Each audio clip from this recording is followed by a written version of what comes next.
3차 남북정상회담 뉴스특보 이어갑니다. 문재인 대통령과 김정은 국무위원장이 9월 평양 공동선언에 서명했습니다. 오늘 뉴스특보에서는 9월 평양 공동선언의 주요 내용과 그 의미를 짚어보고요. 남북정상회담의 오늘 남은 일정과 내일의 일정은 어떻게 되는지 자세히 알아보겠습니다. 오늘 함께할 분을 먼저 좀 소개를 하겠습니다. 제 오른쪽으로 김용현 동국대학교 북한학과 교수 함께 하겠고요. 안녕하십니까? 안녕하십니까? 자, 그리고 이희정 JTBC 기자도 함께 하겠습니다. 남북 정상이 평양 공동선언문에 이제 서명을 했는데요. 서명의 주요 내용이 무엇인지 임소라 기자가 정리했습니다. 김정은 북한 국무위원장은 기자회견을 통해 직접 육성으로 한반도 비핵화 의지를 밝혔습니다. 조선 반도를 핵무기도 핵 위협도 없는 평화의 땅으로 만들기 위해 적극 노력해 나가기로 확약하였습니다. 구체적인 비핵화 조치도 선언문에 포함됐는데 먼저 동창리 엔진 시험장과 미사일 발사대를 영구적으로 폐기하기로 했습니다. 북한 단독이 아니라 유관국 전문가들이 참여한 가운데 이루어지는 조치라고 문재인 대통령이 설명했습니다. 특히 북한은 미국이 상응한 조치를 취하면 영변 핵시설을 영구적으로 폐기할 수 있다고 약속했습니다. 남북 사이의 우발적 무력 충돌을 방지하기 위한 남북군사공동위원회도 조속히 가동하기로 했습니다. 남북 교류 확대를 위한 조치들도 선언문에 대거 포함됐습니다. 남북 관계가 진전되면 개성공단과 금강산 관광 사업을 정상화하기로 했습니다. 올해 안에 동서해선 철도 도로 연결을 위한 착공식을 추진합니다. 이 밖에 인도적 조치로는 빠른 시일 안에 금강산 지역에 이산가족 상설 면회소를 여는 방안이 포함됐습니다. 적십자 회담을 통해서는 이산가족들의 화상 상봉과 영상편지 교환 문제를 해결해 나가기로 했습니다. 이 밖에 10월 중 평양예술단의 서울 공연과 2032년 하계올림픽 공동 개최를 유치하기 위해 협력하자고도 약속했습니다. 특히 관심을 모은 건 문재인 대통령의 초청에 따라 김 위원장이 서울을 방문하기로 한 겁니다. 김 위원장은 가까운 시일 안에 서울을 방문하기로 했습니다. 여기서 가까운 시일 안에라는 말은 특별한 사정이 없으면 올해 안에라는 의미를 담고 있습니다. 문 대통령은 김 위원장의 서울 방문이 북측 최고 지도자로서는 최초의 방문이며 남북 관계에 획기적 전기가 마련될 것이라고 설명했습니다. JTBC 임소라입니다. 네, 이 동대문 DDP 프레스센터를 연결하겠습니다. 윤영찬 홍보수석의 브리핑이 있는데요. DDP 현장을 연결하겠습니다. 네, 이희정 기자, 오늘 4시에 이제 메인 프레스센터에서 윤영찬 홍보수석의 브리핑이 있는데 국민소통수석이죠. 지금 3시에서 4시로 이제 바뀌었는데 당초 이제 3시에 있을 것으로 해서 이제 준비를 하고 있었는데 1시간 이렇게 늦춰진 이유가 뭘까요? 뭐 핵심적인 어떤 내용이 더 담겨져 있었던 건가요? 조금 전에 백두산 방문과 관련해서도 고생이 많으십니다. 네, 저녁 점심 식사나 일단 들어보시죠. 지금 현장 나온 게 현장의 소리 좀 듣고 다시 얘기를 나누죠. 윤영찬 청와대 국민소통수석께서 브리핑해 주시도록 하겠습니다.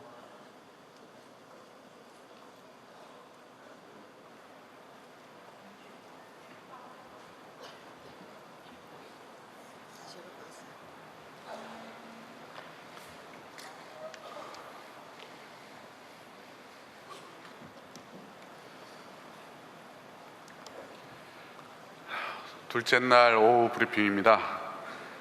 문재인 대통령과 김정은 국무위원장은 19일 9월 평양 공동선언을 발표했습니다. 오늘 선언에는 크게 한반도의 비핵화, 남북관계 개선, 그리고 군사적 긴장 완화를 위한 군사 분야 합의가 담겨 있습니다.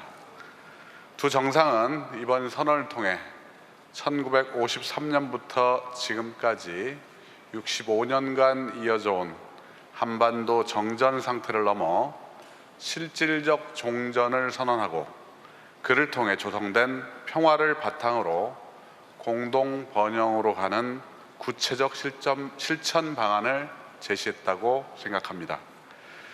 한반도 비핵화는 영변 핵시설 폐기 의지를 밝힘으로써 북한 핵 불능화의 실천적 단계로 돌입했으며 군사적 긴장 완화에서는 실질적 불가침의 제도화 방안을 제시했습니다. 남북 관계에서는 평화를 바탕으로 남북 공동 번영으로 가는 이정표를 제시했습니다. 한마디로 전쟁의 시대를 끝내고 한반도의 새로운 평화와 번영의 미래를 열기 위한 실천적 방안이라고 생각을 합니다. 저녁 일정 추가해서 말씀드리겠습니다.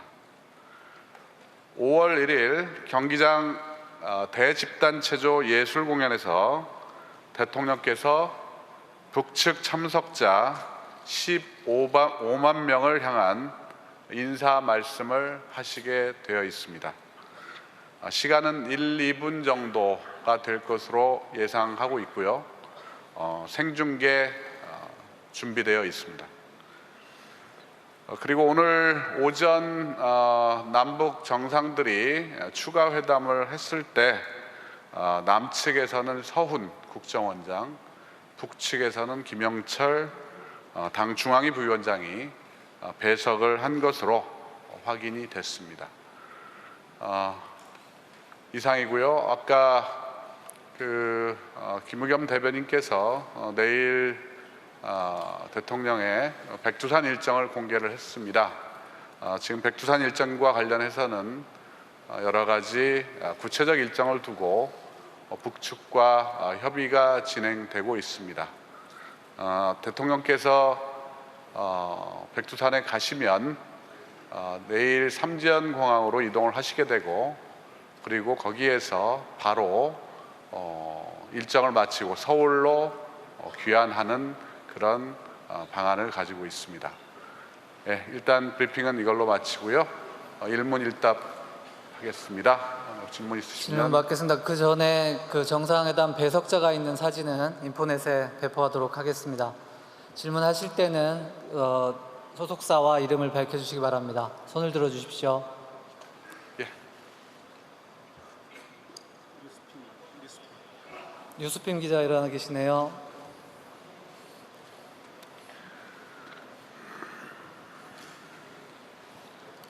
네, 안녕하십니까. 뉴스핌 최송무 기자입니다. 이번 공동선언문에 보면 이제까지 미국이 요구했던 북한의 핵 무기나 핵 프로그램에 대한 신고는 없는데요. 그래서 다음 주에 있을 한미 정상회담에서 이 부분을 설득할 수 있을지에 대한 좀 얘기가 나오고 있는 것 같습니다. 정의용 실장께서 그 합의문 이외에 많은 얘기를 하셨다고 했는데 혹시 북한이 미국에 전하는 또 다른 메시지가 좀 있는지 궁금합니다. 예, 저희들도 받은 정보는 정의용 실장님의 백브리핑밖에 없습니다. 일단 잘 아시다시피 UN 정상회담에서 우리 트럼프 대통령을 만나게 될 거고요. 공개된 이야기도 물론 있겠지만 공개되지 않은 이야기도 또 전달이 될 거라고 생각을 합니다. 다음 질문 받겠습니다.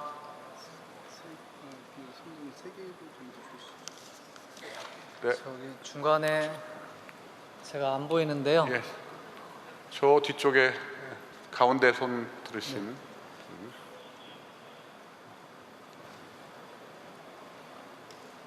네, 안녕하세요. 저 이뉴스데이의 오보금 기자라고 합니다. 일정에 과학기술전당 참관이 예정돼 있는데 여기에 경제인분들도 참석하시는지 궁금하고요. 그리고 이 자리에 경제인분들이 참석하신다면 남북 경협에 대한 이야기가 오고 가는지도 궁금합니다. 그리고 마지막으로 여기에 가셔서 어떤 것들을 보게 되는지 좀 답변 부탁드리겠습니다. 예, 현재 저희가 파악하기로는 그 과학기술 전당에 가시는 일정이 취소됐다는 이야기는 들은 바가 없습니다. 어느 분이 그 영접을 하시는지는 제가 확인을 좀 해드려야 될 것 같고요. 그리고 아마 이 분야에서 과학기술 분야에 대해서 북한이 어느 정도 발전을 했는지에 대한 여러 가지 참관이 있지 않을까 생각을 합니다. 실질적으로 경협과 관련된 얘기들이 오고 가거나 하지는 않을 것으로 보입니다. 다음 질문은 외신에서 받겠습니다. 로이터 신현희 기자 질문해 주세요.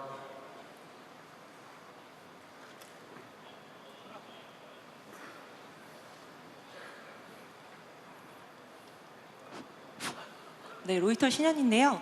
아까 앞서 질문에 이어서 질문을 하자면 그러니까 오늘 발표문에는 없더라도 이제 두 정상 간의 어떤 신고나 검증을 포함한 그런 비핵화 시간표에 대해서 어느 정도 논의를 했고 그리고 좀 어느 정도 공감대가 이루어졌다고 봐도 될지가 궁금하고요. 또 다른 한 질문은 이제 오늘 선언에서 철도와 또 도로 착공식을 올해 안에 열기로 했고 또 개성공단하고 금강산 관광 재개도 좀 우선적으로 이제 여건 뭐 제재 이런 여건을 감안해서 하겠다고 얘기를 했는데 좀 이러한 부분에 대해서 미국에서 좀 남북 관계가 어떻게 보면 비핵화 논의보다 조금 더 너무 빠르게 진전이 된다 이런 우려와 관측이 있거든요. 이거에 대해서 어떻게 생각하시는지 궁금합니다. 예, 이 부분은 구체적인 내용을 제가 내용과 배경에 대해서 더 파악을 해야 되는 상황이고요.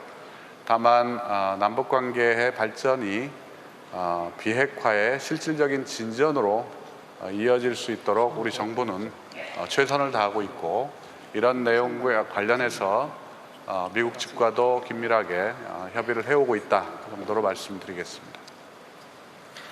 다음 질문은 뉴스원의 조소영 기자 질문해 주세요.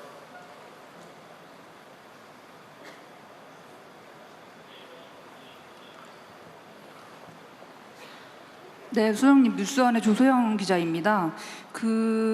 좀 이른 이야기일 수 있는데 정의용 실장님의 미국 행이 좀 결정이 돼 있는지랑 그리고 한미 정상 간 뭐 전화 통화나 이런 게 좀 예정돼 있는지 궁금하거든요. 좀 알려주셨으면 좋겠습니다.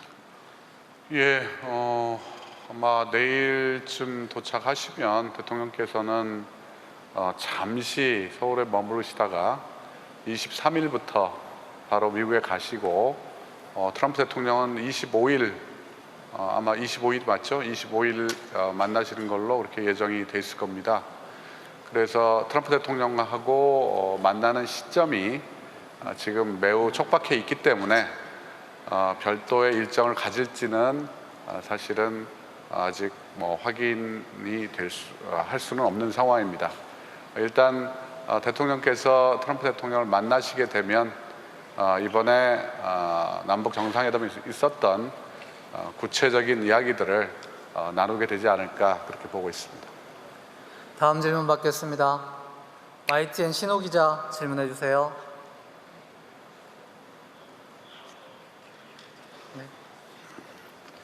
예, 저 YTN의 신호입니다.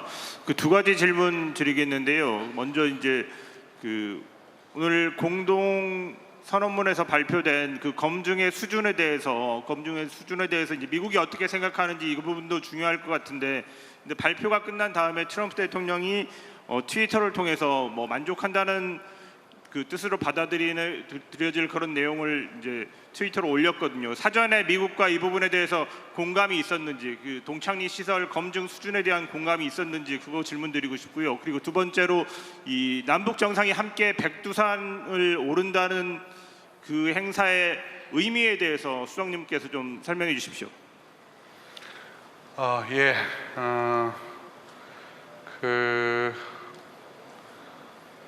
검증과 사찰과 관련된 부분들에 대해서는 일단 뭐 저희가 구체적으로 제가 개인적인 정보를 가지고 있는 건 아닙니다만 어떻게 완전한 비핵화를 이룰 것이냐에 대한 구체적인 방안에 대해서는 오랫동안 미국 측과도 긴밀하게 협의를 해오고 있었다는 점은 알고 있습니다. 따라서 이런 부분들에 대해서 아마 향후 우리 미국 정부와 또 여러 가지 라인을 통해서 이 안들에 대한 고민들을 더욱더 깊숙이 해나가지 않을까 그런 생각이 들고요. 백두산을 두 정상이 올라가는 의미는 저도 사실은 백두산을 못 가는 입장입니다만 백두산은 우리 민족의 영산이고 가장 또 상징적인 산입니다. 우리 대통령께서도 그동안 여러 차례에 걸쳐 중국을 통하지 않고 우리 땅을 밟고 천지에 오르고 싶다, 백두산에 오르고 싶다는 그런 말씀들을 해오셨고요. 북측에서 아마 이러한 바람을 잘 알고 있었기 때문에 제한을 해오지 않았을까 이렇게 생각을 하고 있습니다. 다음 질문은 파이낸셜 뉴스 조은효 기자 질문해 주세요.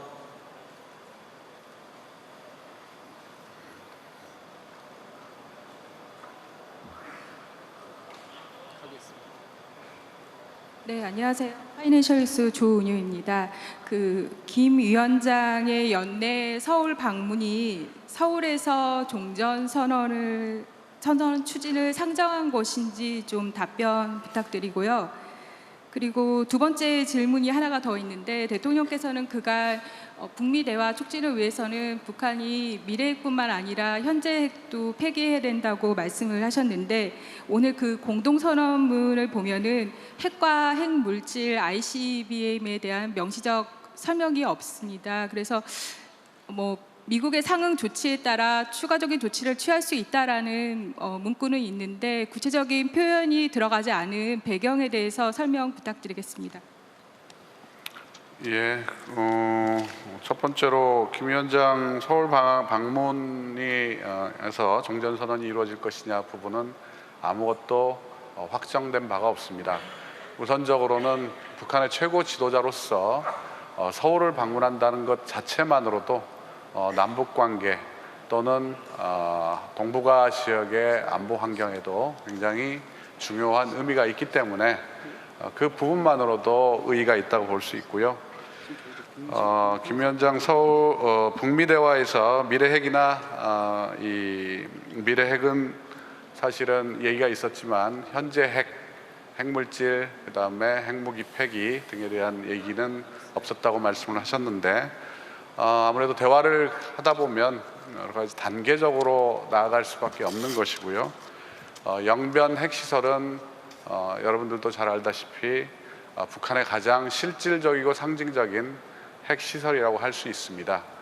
영변 핵시설의 불능화는 따라서 앞으로 새로운 어떤 신규 핵물질을 생산한다든지 아니면 핵무기를 개발한다든지 할 수 있는 근원을 원천적으로 차단하겠다는 의지이기 때문에 그 자체로 의미가 굉장히 크다라는 생각이 들고요.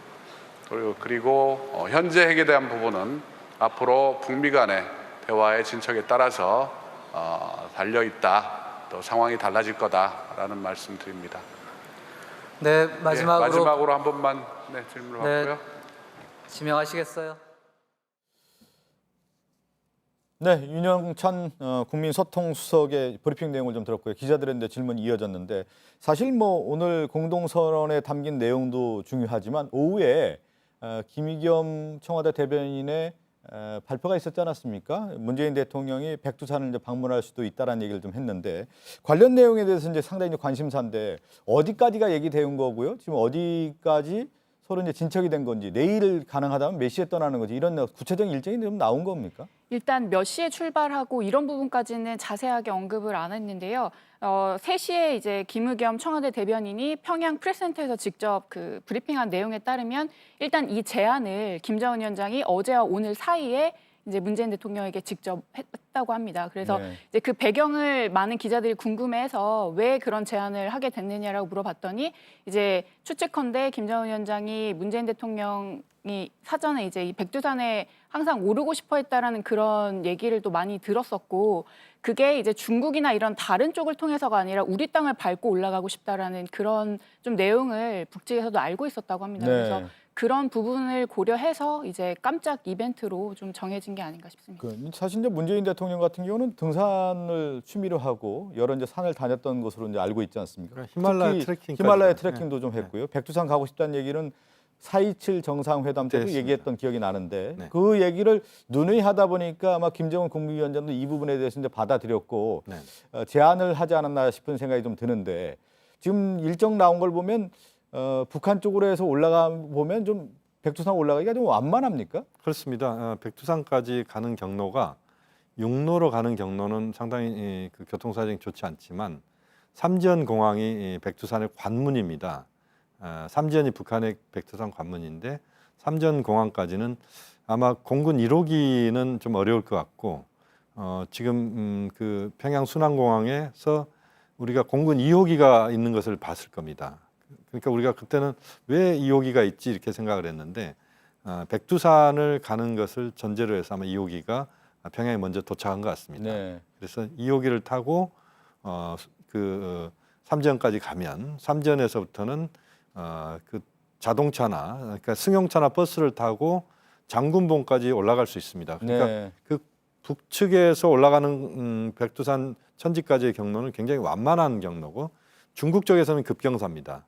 그래서 북측에서는 그렇게 완만하게 지그재그 형식으로 해서 올라가고 북한의 청년 학생들 같은 경우는 그걸 걸어서 올라갑니다. 예, 예. 그래서 걸어서 올라가서 날씨가 좋으면 천지를 정확하게 제대로 볼 수 있는 상황이면 장군봉에서 케이블카나 또는 삭도를 타고 거기서부터 이제 또 경사가 굉장히 완만합니다. 천지 물가까지 거기만 딱 완만합니다. 나머지는 네. 전부 급경사인데 천지로 내려가는 게 다른 데서는 좀 내려가기 어렵습니다만 북측의 그 완만한 그 지역으로 케이블카가 돼 있기 때문에 거기에 케이블카 타고 네네. 내려가서 천지물을 두 정상이 그 손으로 떠서 마실 수도 있는 네. 그런 날씨만 좋다면 가능합니다. 예. 네, 그럼 정리를 좀 하면 이렇게 될까요, 이희정 기자? 그러면 내일 오전에 평양국제공항에서 삼지연 공항이 또 있나 보죠? 그 네. 삼지연 공항에서 차량으로 백두산까지 이동을 하고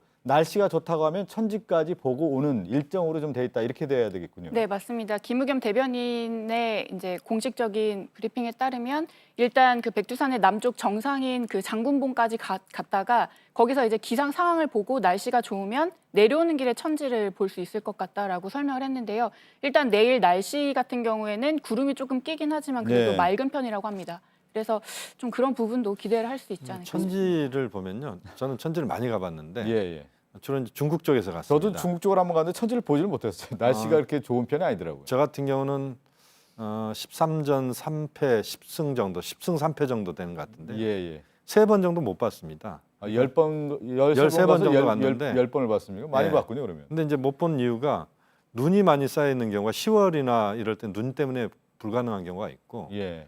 지금 이제 9월 지금 하순이니까 9월 하순이면 천지에 눈이 올 수도 있습니다. 네, 네. 그리고 또 안개나 이 안개가 많이 끼는 곳이기 때문에 안개 때문에 못 보는 경우도 네. 간혹 있습니다. 근데 저도 그 중국 쪽에서 이제 백두산을 간 기억이 있는데 네. 거기 그 가이드의 얘기로는 한 10분의 1 정도밖에 안 된다. 10%밖에 안 된다. 워낙 그 날씨가 변화가 무성하기 때문에 천지를 볼 확률이 그렇게 높지는 않다라고 얘기했는데 김효영 교수는 좀 많이 봤네요. 3대가 공을 들여야 이제 본다는 건데요. 예, 아마 그렇군요. 김정은 위원장이 그런 부분까지도 다 고려를 하고 제안을 하지 않았을까 싶습니다. 네. 그리고 어제 이제 평양국제공항에 도착한 직후에도 문재인 대통령이 백두산에 가고 싶다는 얘기를 했다고 해요. 네, 아마 그 부분에서 김정은 네. 위원장 입장에서는 정말 문 대통령이 왔을 때 한번 같이 올라가는 게 좋겠다라는 생각을 한 번 더 하지 않았을까 싶습니다. 예. 가장 이제 그 친교 활동을 하는 데 있어서 몇 가지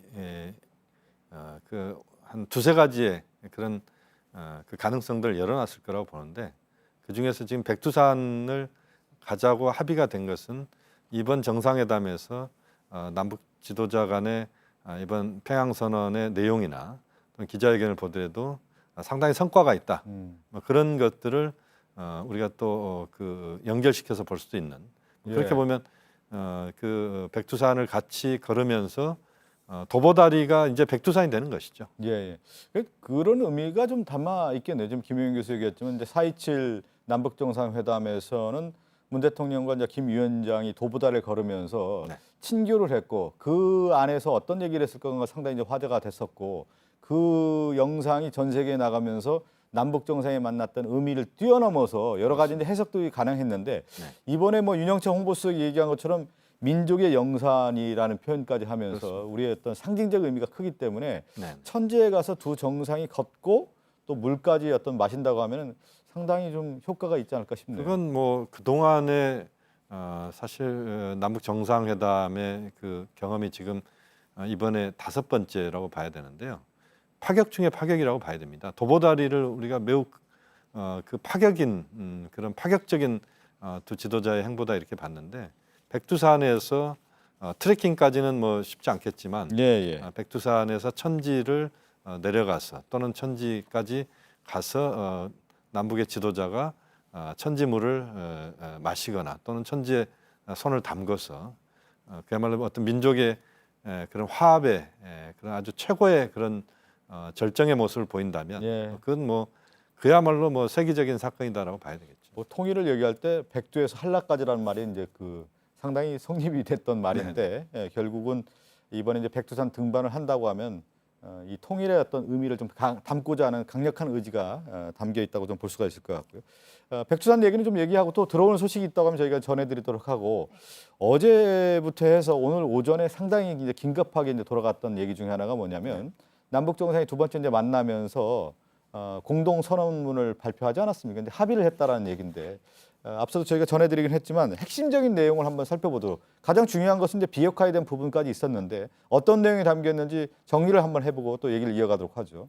네, 이번 공동선언에는 이 핵심 의제였던 비핵화를 포함해서 이 군사적 긴장 완화 조치, 그리고 철도, 도로 구축 등 이런 남북 경제 협력과 관련된 내용까지 아주 빼곡하게 담겨 있습니다. 먼저 비핵화 논의부터 보면 이 비핵화를 위해서 북측에 아주 구체적인 좀 약속이 나왔습니다. 북한은 동창리 엔진 시험장과 또 미사일 발사대를 이 유관국 전문가들의 참관 아래에서 우선 영구적으로 폐기하겠다 이렇게 약속을 했고요. 또 북한은 미국이 상응하는 조치를 취할 경우에 이 영변 핵시설의 영구적 폐기와 같은 추가적인 조치도 계속 취해나갈 용기가 있다라고 밝혔습니다. 또 이외에도 군사적인 조치로 이 비무장 대치 지역을 포함한 한반도 전 지역에서의 실질적인 전쟁 위험을 없애기로 뜻을 모았고요.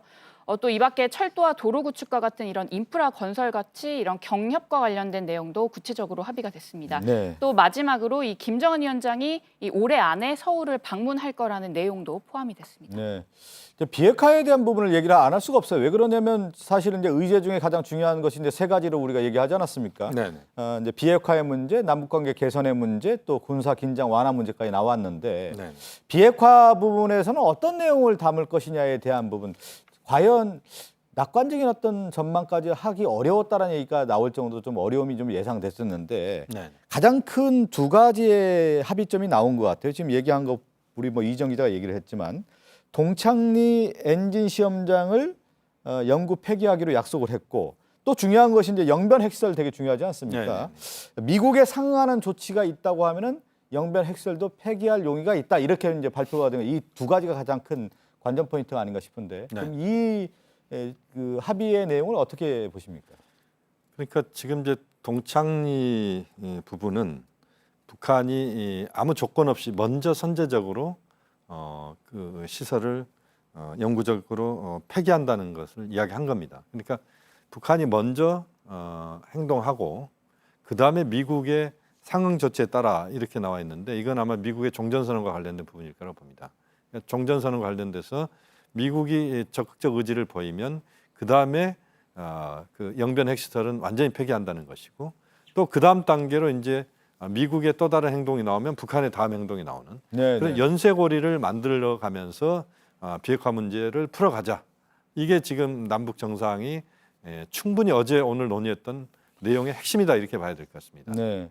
근데 그 오늘 뭐 윤영찬 그 국민소통 수석관의 대화하는 어떤 와중에 기자의 질문에 이런 얘기가 나왔어요. 사실은 미국에서 가장 중요하게 얘기하는 것 중에 하나가 이제 핵무기와 핵물질에 대한 신고에 대한 부분인데 사실 핵에 대한 어떤 폐기 절차라는 것은 신고, 사찰, 검증, 폐기 이런 순서가 있지 않습니까? 그런데 제일 중요한 어떤 신고에 대한 부분, 신고라는 것은 북한의 어디에 핵물질과 핵시설이 있다라는 것을 북한이 이제 스스로 신고해야 된다라는 부분인데 이 부분이 나오지는 않았다라는 어떤 질문도 이어졌는데 이것은 향후에 미국과의 어떤 북미 정상회담에서 이루어질 수가 있는 것인지 사전 조율이 됐다고 좀 볼 수가 있는 것인지 어떻게 봐야 됩니까? 이 문제는 지금 이제 정용 실장께서도 이야기를 했고 또 그 윤영찬 수석도 아까 이야기를 했지만 이번에 합의된 것 외에도 비핵화 문제와 관련돼서 많은 논의가 있었다.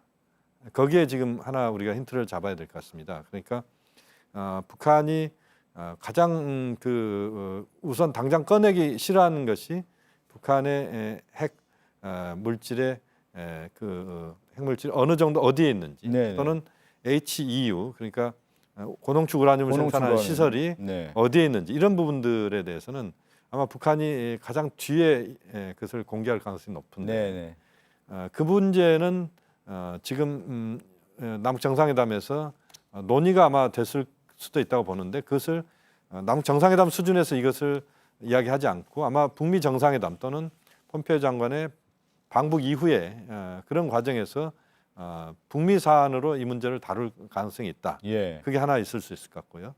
또 하나는 남북 정상회담에서 비핵화 문제의 모든 것들을 다 공동선언에 담을 만큼 남북 관계가 그 역할을 하는 건 아니라고 봅니다. 그러니까 남북 관계는 촉매 역할을 하는 것이고 남북 관계에서 뭔가 그 앞으로의 상황들을 개선하는 데 있어서 그것의 어떤 마중물 역할을 하면 그 다음에 북미 차원에서 그것을 연결해서 끌고 가는 뭐 그런 과정의 연속이라고 봐야 될 것 같습니다.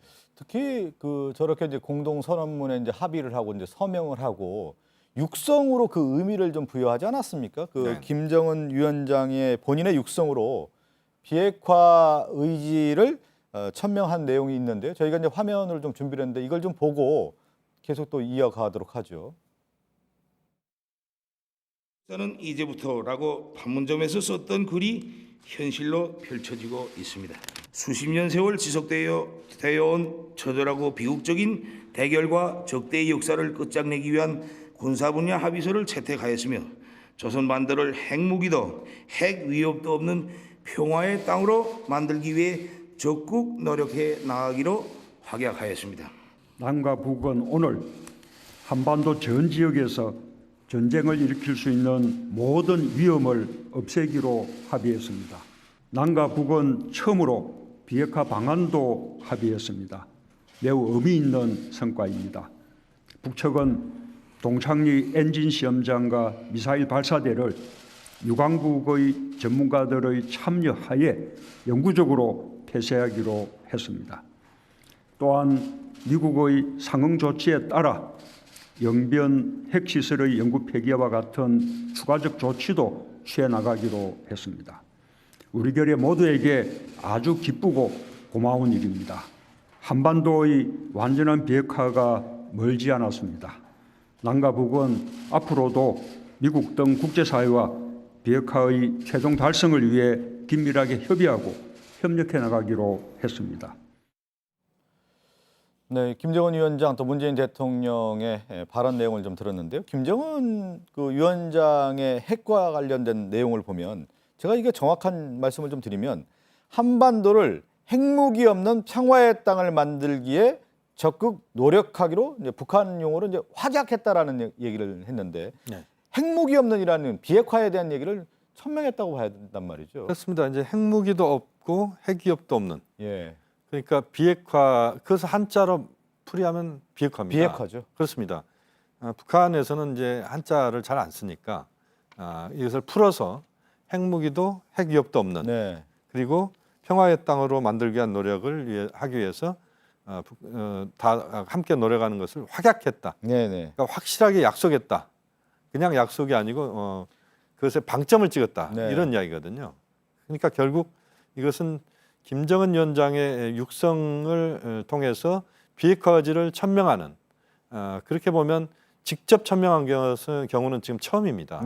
그동안은 이제 우리 정의용 실장을 통해서나 또는 문재인 대통령께서 이제 간접적으로 김정은 위원장의 의지를 이제 간접적으로 좀 전달하는 그런 정도는 나왔습니다만 본인이 전 세계의 언론을 향해서 사실은 트럼프 대통령을 향해서 지금 이제 비핵화 의지를 천명했다고 봐야 되고 트럼프 대통령도 바로 아마 그 미국 시간 지금 저녁이었는데 잠을 자지 않고 아마 이 장면들을 보고 있었던 것 같습니다. 그러면서 트럼프 대통령도 바로 거기에 아주 긍정적으로 화답하는 그런 트윗을 또 바로 보내기도 했습니다. 또 현장에 좀 그 화면들이 좀 들어오고 있는데 좀 옥류관으로 가고 있는 모습이라고 하는데 지금 옥류관 하면 우리가 뭐 잘 알듯이 이제 평양냉면이 있고 오늘 낮에 옥류관에서 이제 오찬을 했다고 하는데 이 옥류관은 일반적인 평양 시민들도 가서 식사를 언제든지 할 수 있는 곳이죠? 그렇습니다. 옥류관은 아주 대중적인 식당이면서 평양을 대표하는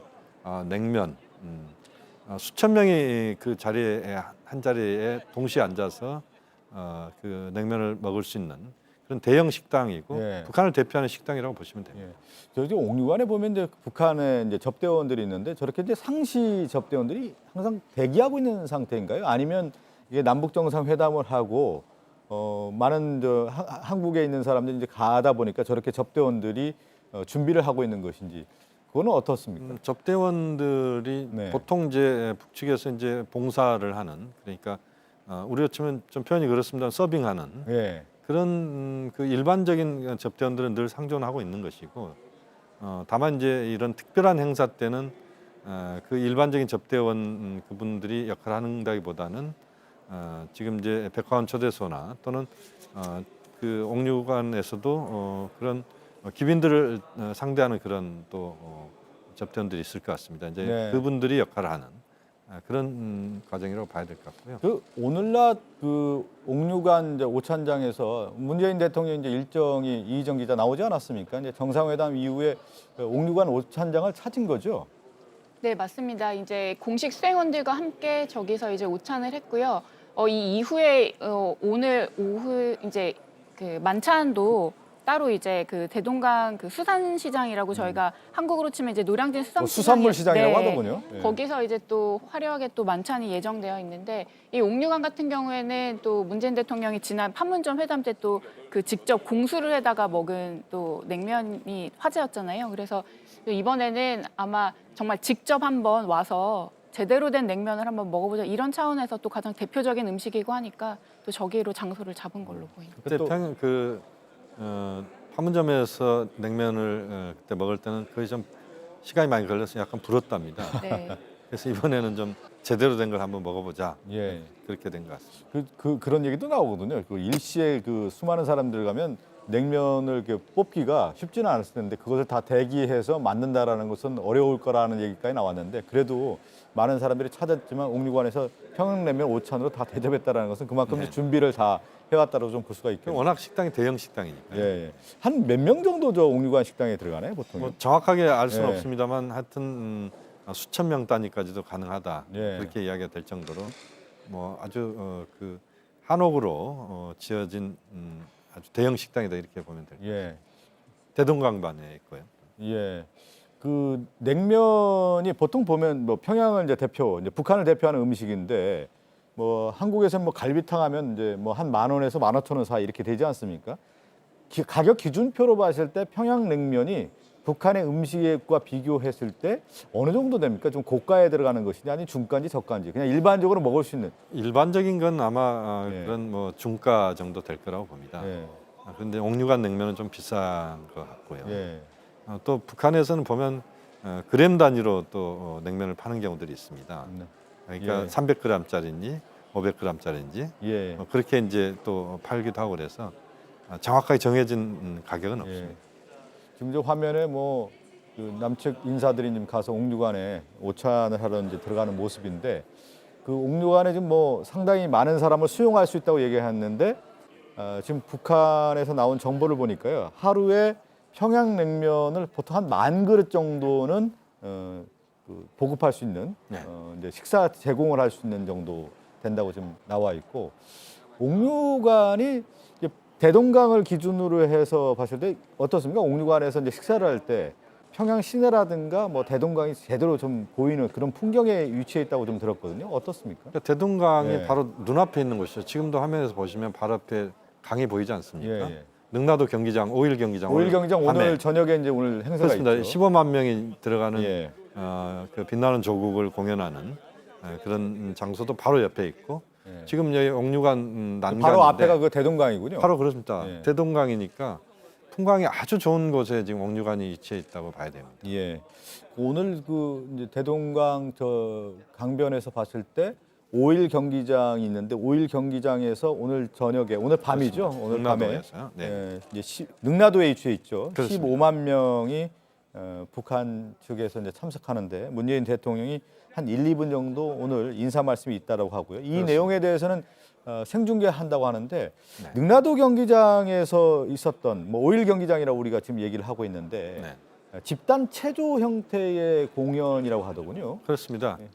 지금 이제 빛나는 조국, 과거에 이제 아리랑 공연을 예. 북한에서 많이 했는데 그것이 이제 집체극 비슷한 건데 집단 체조 성격도 있고 카드 섹션도 포함되어 있고 근데 실제 그 우리가 화면으로 보면은 그것이 카드 섹션인지 실제 그 진행되고 있는 건지 구별하기 어려울 정도로 네. 굉장히 정교한 그런 그 장면들이 연출이 됩니다.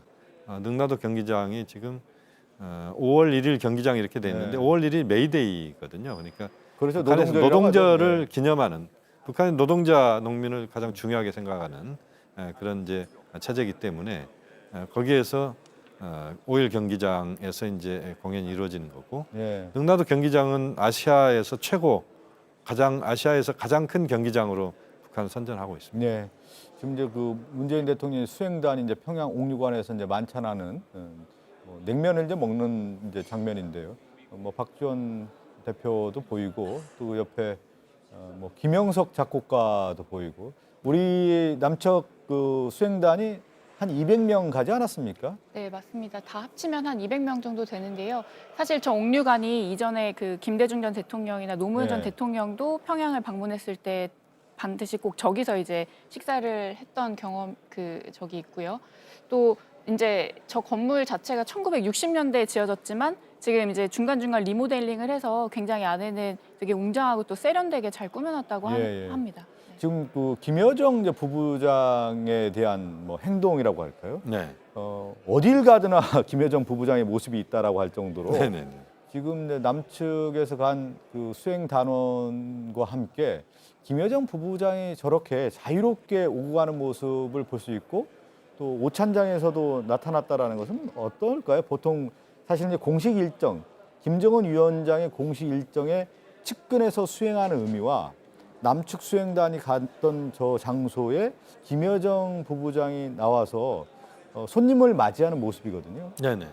그러니까 지금 보면 문재인 대통령 내외분을 가장 가까이에서 지금 안내하거나 네네. 또 김정은 위원장이 동선을 보이는 모든 곳에서 김여정 부부장이 역할을 하는 모습 그런 모습을 다 볼 수가 있는데 그러니까 김여정 부부장 같은 경우는 아주 세밀한 부분에서의 의전이나 이런 것에서도 역할을 하는 그리고 김정은 위원장이 어떤 전략적 판단을 해야 되는 국내적인 그런 이슈에 대해서도 가장 지근거리에서 조언하는 그러니까 어떻게 보면 리베로 역할을 한다 이렇게 봐야 될 것 같습니다. 그러니까 모든 영역에서 김정은 위원장과 어떻게 보면 약간 공동 운명체 같은 그런 역할을 하는 그 매우 중요한 역할을 한다. 그렇게 봐야 될 것 같습니다. 근데 뭐 냉면에 대해서는 이제 관심이 많았지 않았습니까? 4.27 남북 정상회담 할 때도 북한에서 직접 북측이라고 해야 되겠죠. 이제 북측에서 직접 기계까지 가져와서 냉면을 뽑았다는 얘기가 있었는데 좀 그 당시에 이제 불었다라고 얘기하지만 네네. 그 정도 정성을 좀 기울였다고 할까요? 북측 나름대로 어제 김정은 위원장도 이야기했지만 우리가 그렇게 비록 풍족하거나 그렇게 잘 뭐랄까 선진국처럼 그렇게 잘 돼 있거나 이런 건 아니지만 최선을 다한다. 오찬장인데 문재인 대통령과 김정은 위원장이 착석하는 모습이고요. 저런 오찬까지 함께 한다는 것도 굉장히 이례적입니다. 보통은 이제 한영 만찬, 한송 만찬 보통 그렇게 이제 하는 경우가 대부분인데 오찬까지도 같이 하는 거거든요. 그런 얘기하지 않습니까? 백화 영빈관에 이제 김정은 위원장이 들어갈 때 비행기 타고 왔는데 바로 오찬을 준비할까 했지만 좀 쉬시고 난 다음에 오후에 이제 정상회담 일정을 좀 소화하자. 그렇죠. 그만큼 이제 오찬까지 준비를 하고 싶었다는 얘기를 좀 내비쳤었는데 이렇게 수행원들 다 모이는 가운데에서 수행단이죠. 옥류관에 또 김정은 위원장까지 나타나서 같이 이제 점심을 하는 어떤 장면을 봤을 때는 그동안에 더욱더 친밀해졌다라는 것이 그대로 좀 읽혀지네요. 그러니까 전체적으로 이제 두 분의 표정을 보면 어색함이 하나도 없고 그리고 아주 오랫동안 만난 사람들이 그냥 좋은 식당에서 같이 식사하는 것 같아요. 그런 모습입니다. 그러니까 그동안 두 번에 걸친 만남 그리고 이번 세 번째 만남인데 이런 만남의 그런 여러 가지 신뢰가 쌓인 이것이 앞으로의 남관계 또는 북미 관계 또는 남북미 관계를 풀어가는 데 있어서도 좋은 자양분이다 이렇게 봐야 됩니다. 저 두 정상의 사이가 좀 이제 돈독해지고 있다라는 걸 어제도 이제 좀 볼 수 있었는데 어제 이제 첫 정상회담이 원래는 한 1시간 반 정도 진행될 예정이었다가 생각보다 길어지면서 이제 30분 정도 더 이제 해서 약 2시간 정도를 단 두 분이서만 이제 이야기를 하고 나눴잖아요. 그런 장면도 상당히 인상적이었고 그걸 이제 그렇게 시간이 늦어지니까 이제 김 위원장이 뭐 시간이 좀 늦어지고 있지만 뭐 더 오래오래 보면 되는 거지 않습니까? 뭐 이런 농담도 했다고 합니다. 예. 지금 이제 그 테이블에 여러 음식들이 좀 올라와 있지 않습니까? 그 어떤 음식이 왔을지 궁금한데 혹시 알려진 정보가 있나요? 냉면 말고 지금 이제 우리가 옥류관 하면 냉면만 알고 있는데 저렇게 이제 국빈 정상들이 만나서 또 그 수행원들이 왔다라고 하는 것은 북한에서는 그만큼 이제 준비하는 음식들이 있다라는 건데 평양 소주는 이제 올라와 있다라는 얘기가 지금 나오고 있는데 평양 그 소주 밖에 굉장히 음식들이- 좋은 예. 소주입니다. 평양 소주가요? 예. 아마 평양 소주 우리가 한번 마셔보면 우리 남측에 생산된 소주에 못지않게 그 좋은 소주라는 것을 느낄 수 있을 정도로 예. 아주 좋은 소주입니다. 그래도 우리나라도 또 음식에 대해서 관심이 상당히 높지 않습니까? 우리가 어떤 음식을 먹는지, 특히 이제 북한에서는 어떤 음식을 제공하는지에 대해서 관심 있게 나오는데 냉면 말고 이제 평양 소주와 함께 또 저는 이제 저 장면을 보면서 그런 생각이 좀 들더라고요. 외교라고 할 때 이제 정상 외교가 있을 때 사실 언어라는 장벽 때문에 이제 통역이 있게 되고 공식적인 어떤 절차로만 얘기가 되지 않습니까? 그런데 남북 정상이 저렇게 만났을 때는 언어 장벽이 없기 때문에 옆에 자유롭게 얘기할 수 있다는 것이 가장 큰 장점 중에 하나가 아닌가 싶어요. 그것은 지금 이제 매우 중요한 지적이신데 네. 우리가 지금 2박 3일 정상회담을 합니다만 다른 국가의 정상과 만날 때 4박 5일 또는 5박 6일을 해야 될 걸 2박 3일에 하는 겁니다. 네, 네. 왜냐하면 통역이 필요 없고 또 시간도 절약되면서 두 지도자가 서로 어떤 발언을 할 때마다 약간의 미세한 감정 차이까지도 서로 확인하면서 대화를 할 수 있는 그런 차원에서 보면 남북 정상회담의 어떤 그 효용성 또는 효과라고 하는 것은 여타 정상회담과 비교할 수 없는 그런 엄청난 그런 효과를 거둘 수 있다 이런 차원에서 보면 남북 정상회담이 자주 열릴수록 저는 한반도에서의 어떤 비핵화 평화의 길은 더 빨리 올 수 있다라고 봅니다. 저도 그 금강산 예전에 갔을 때 그 평양냉면 먹었던 기억인데 혹시 이희정 기자는 뭐 이렇게 취재하면서 평양냉면 먹었던 기억이 있어요? 저는 한국에서만 아직 한국 냉면과 네. 평양냉면이 좀 다르죠. 남북 정상이 저렇게 냉면을 주제로 이제 담소한다라는 거, 음식 하나를 가지고 얘기한다라는 게 좀 화기애애하고 또 냉면을 통해서 실제 그 어떤 얘기가 이루어질 때는 음식이 되게 중요하지 않습니까? 그 매개 역할을 건데 그렇습니다. 평양냉면 하나 가지고 매개가 된다라는 것은 우리 문화가 그만큼 공유할 수 있는 공간이 많았다는 얘기죠. 저도 2015년도에 금강산을 갈 기회가 있었는데요. 네. 그때는 이제 남북 관광이 중단된 이유이기 때문에 거의 그 금강산 계곡 전체를 저희가 전세 내다시피 해가지고 예. 그때 냉면을 먹은 기억이 있습니다. 그만큼 이제 북한에서 그때 이제 평양 소주를 비롯해서 대동강 맥주 뭐 이런 여러 가지 그 식자재들의 이제 그것을 이제 맛볼 수가 있었는데 네. 그 자체가 그 많은 대화의 소재거리를 만들어냅니다.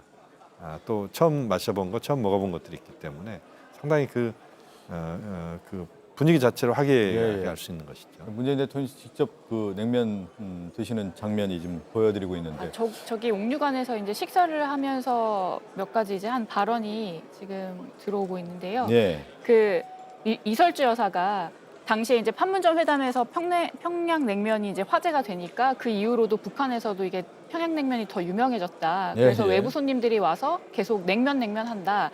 그렇게 얘기했더니 이제 문 대통령이 저는 두 가지 중에 쟁반국수가 더 좋다라고 하면서 이제 김정은 위원장에게 또 그렇게 이야기를 했다고 합니다. 예.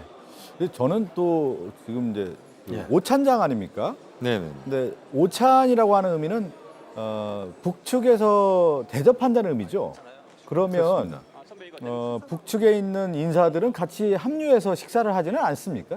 보통 공식 일정에 지금 보면은 북측 인사들이 같이 자리에서 식사하는 모습은 안 보이고 지금 이제 김정은 위원장과 이설주 여사만 자리에서 문재인 대통령과 함께 식사하는 장면만 나와 있는 것을 확인할 수 있거든요. 지코의 모습도 보이고. 그러니까 저희 일정은 아무래도 비공식적인 그런 오찬이라고 보시면 될 것 같습니다. 예. 그러니까 환영 만찬, 환송 만찬 여기에는 북측의 인사들도 다 참가를 해서 그런 공식적인 행사를 하는데 지금 이제 그 옥류관에서의 오찬은 잠시만요. 그 교수님 지코 인터뷰가 있는데. 먹어왔던 평양냉면의 그 맛의 극대치, 최대치라고 생각을 하고 먹었는데 이게 전혀 다르더라고요. 다른 점이 뭐냐면 면의 이런 식감도 식감이지만 보통은 제가 식초랑 겨자를 곁들여서 많이 먹잖아요.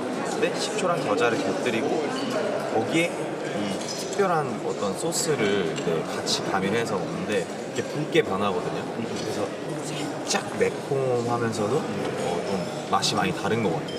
그래서 되게 맛있더라고요. 그러니까 기대했던 거는 약간 밍밍한 그죠, 맹맹한 맛의 그런 평양냉면을 생각을 했었는데 밍밍하지 않고요. 맛은 확실하게 느껴지되 그렇다고 그게 자극적이지도 않고 굉장히 그런 균형 잡힌 그런 맛인 것 같아요. 서울 돌아가면 이제 옥류관 냉면은 뭐 먹잖아요. 좀 어떠세요? 그래서 지금 솔직히 배가 부른데 한 그릇 더 할까 좀 굉장히 고민하고 있습니다.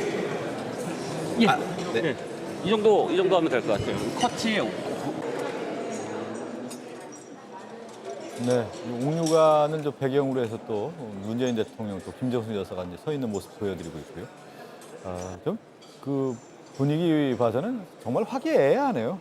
저기가 사실 이제 평양인지 한국의 어디 한강 근처인지 모를 정도로 자연스러운 어떤 행동의 어떤 모습들이 좀 보여드리고 있고요. 옥류관이 이제 우리로 치면 강북에서 강남을 바라보는 겁니다. 예. 옥류관은 이제 대동강을 기준으로 하면 대동강 북쪽, 대동강 남쪽은 이제 주체탑이나 아까 잠깐 보였는데, 그러니까 대동강가에 있는 옥류관에서 지금 또 차범근 바라보는 감독 인터뷰가 있는데 한번 들어볼까요? 여기 평양에서 평양냉면은 처음이신지요? 그렇죠. 평양에 처음 왔고 처음 냉면 먹어봤습니다. 아주 상당히 고대하고 왔는데 좀 어떠셨어요? 글쎄 저는 이제 한국에 있을 때는 이제 우레옥 가서 냉면을 먹었었는데 사실 우레옥 냉면 5번째 먹을 때까지 맛을 몰랐다가 그 이후부터 이제 맛을 알았는데 여기 굉장히 깊은 맛은 있는데 제 입에는 그 한국에 익숙해서 그런지 약간 싱겁다는 그런 느낌은 조금 있는데 그 조금 이렇게 음미해 보면 또 깊은 맛이 나는 것 같습니다. 서울 돌아가서 먹고 싶다는 생각이 나지 않을까요 혹시? 저 냉면을 굉장히 좋아하거든요. 우리 그 판문점에서 우리 양 정상들이 만나서 대화를 나누고 나서 그 냉면을 먹을 때 제가 그 우레옥에 그걸 먹으러 갔다가 첫날 못 먹고 한 3주 후에 갔더니 그때도 많아가지고 1시간을 기다리다 그거를 먹었습니다. 그런데 어쨌든 그 오늘 여기서 냉면을 먹고 제가 집사람한테 내가 이 잘 먹고 음미하고 그 맛을 내가 전해주겠다 이렇게 얘기를 하고 왔으니까 이 맛을 그대로 잘 전해드릴 것 같습니다. 네, 감사합니다. 예. 이 정도 하면 이제 냉면 얘기하는데요. 뭐 교수님도 냉면 드셨다고 하지만 사실 비슷한 것 같아요. 맛을 느끼는 사람들은 이제 지코 같은 경우는 뭐 식초, 겨자 넣어가지고 이제 소스가 좀 특별했던 것 같다 얘기하고 차범근 감독은 싱겁다. 그렇지만 이제 깊은 맛이 있다. 아마 그런 이제 식감을 좀 느꼈을 텐데 소스가 좀 다르지 않습니까? 저도 그 북한에 가서 그 금강산 갔을 때 냉면 먹어보면 우리와 다른 소스를 쓰기 때문에 냉면의 어떤 전형적인 어떤 다른 맛을 느꼈거든요.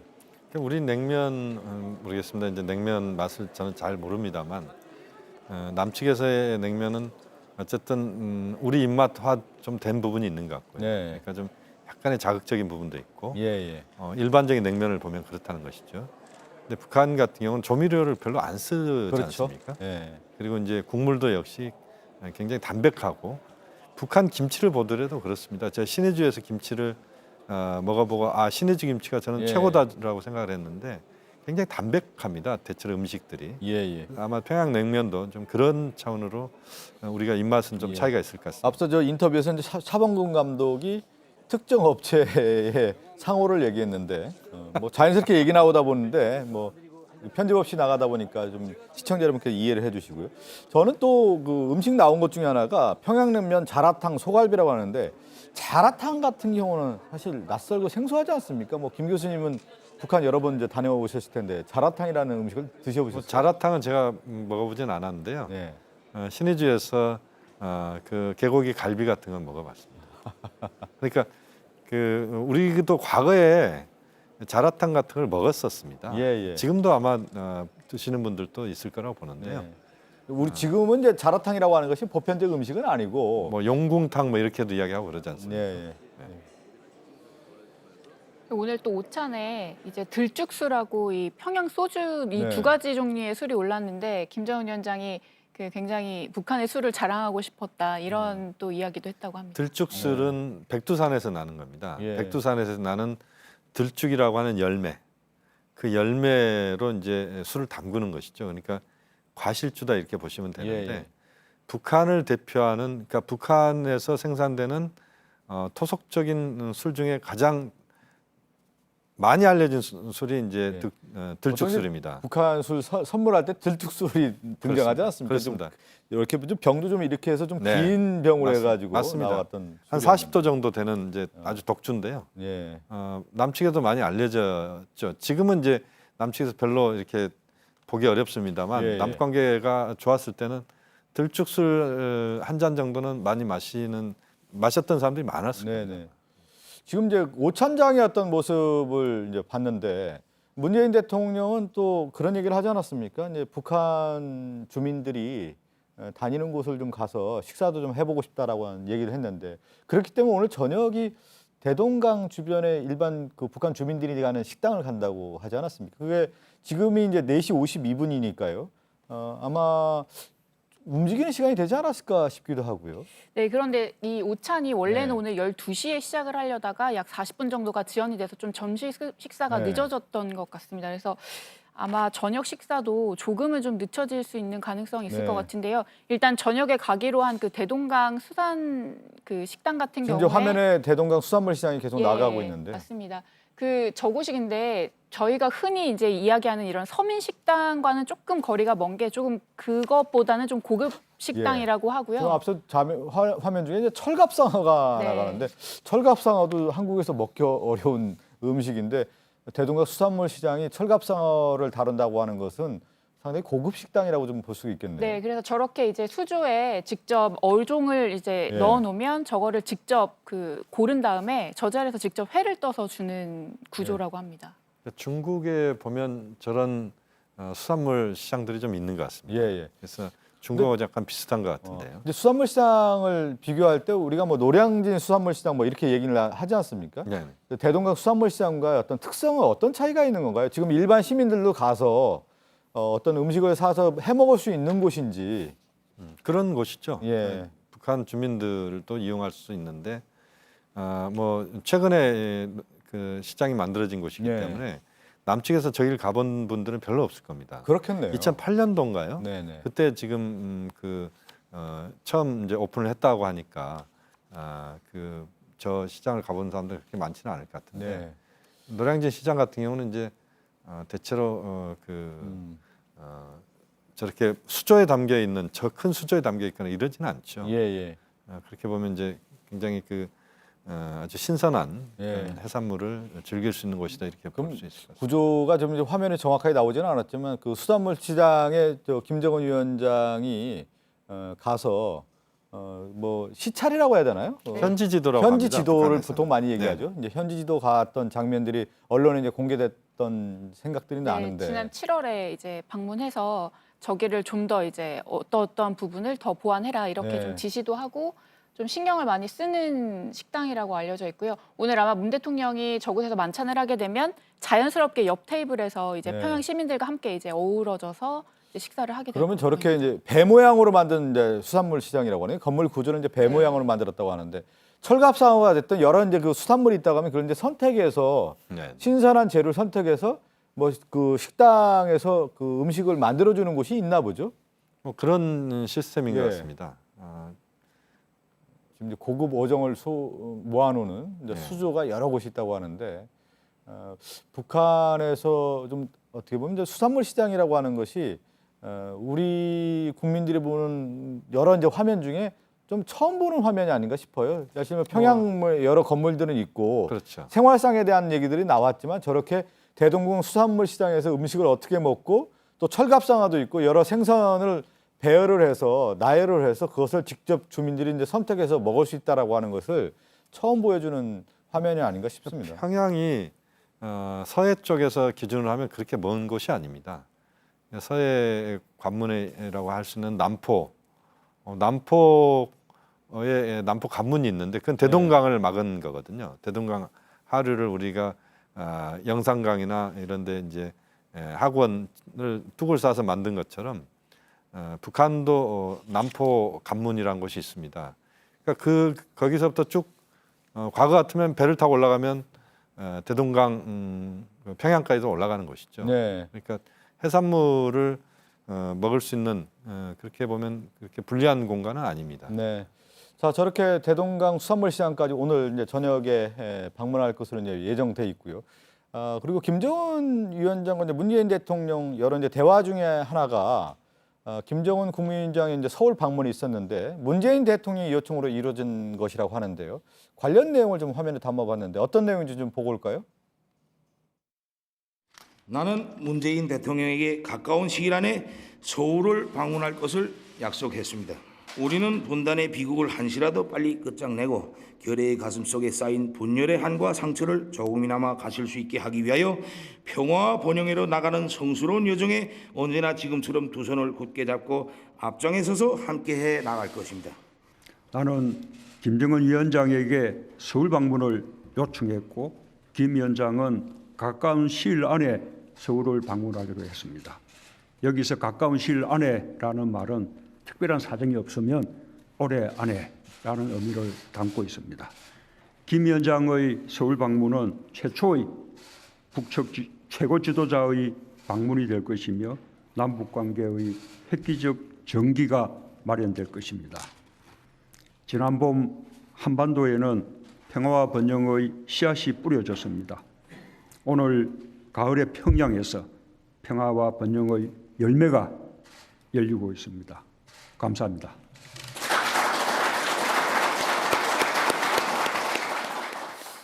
네, 우리가 뭐 기억하지만 2000년도에 김대중 대통령이 김정일 위원장에게 또 서울 방문에 대한 요청을 했던 기억이 나는데 그것은 이제 무산됐단 말이죠. 그런데 분위기를 봤을 때 2000년과 2018년이라고 하는 어떤 분위기는 좀 확실히 좀 다르다는 생각이 좀 드는데 이렇게 이제 무르익었을 경우에 김정은 국무위원장이 서울 방문의 가능성도 상당히 높다 이런 생각이 좀 들거든요. 그렇습니다. 지금 이제 1, 2, 3차 남북 정상회담을 올해 이미 했고 4차 정상회담이 서울 정상회담이 될지 또 그 전에 4차 정상회담이 뉴욕이나 또는 특정한 장소에서 이루어질지는 아직 모르겠습니다만 어쨌든 남북의 만남이 여러 차례 지금 이루어지고 있고 처음부터 두 번째까지는 우리 교수님 잠깐만요. 또 화면이 좀 들어오고 있는데요. 김의겸 청와대 대변인의 발표 내용이 있는데 좀 들어볼까요? 상황이 좋지 않으면 어디 그 중도쯤에 끊지 않을까 싶습니다.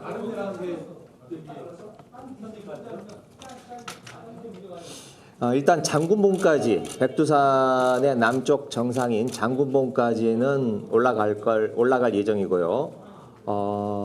날씨가 좋으면 천지로까지 천지는 이제 내려가는 거니까 천지로까지도 갈 예정입니다. 김정은 위원장이 언제 어떻게 제안을 했는지 구체적으로 좀 설명을 해주세요. 저도 구체적인 날짜는 알 수 없는데 어제 오늘 사이의 일입니다. 그러니까 한국에서 제안받은 건 아니라는 뉴욕에 와서 제안을 받았어요. 네.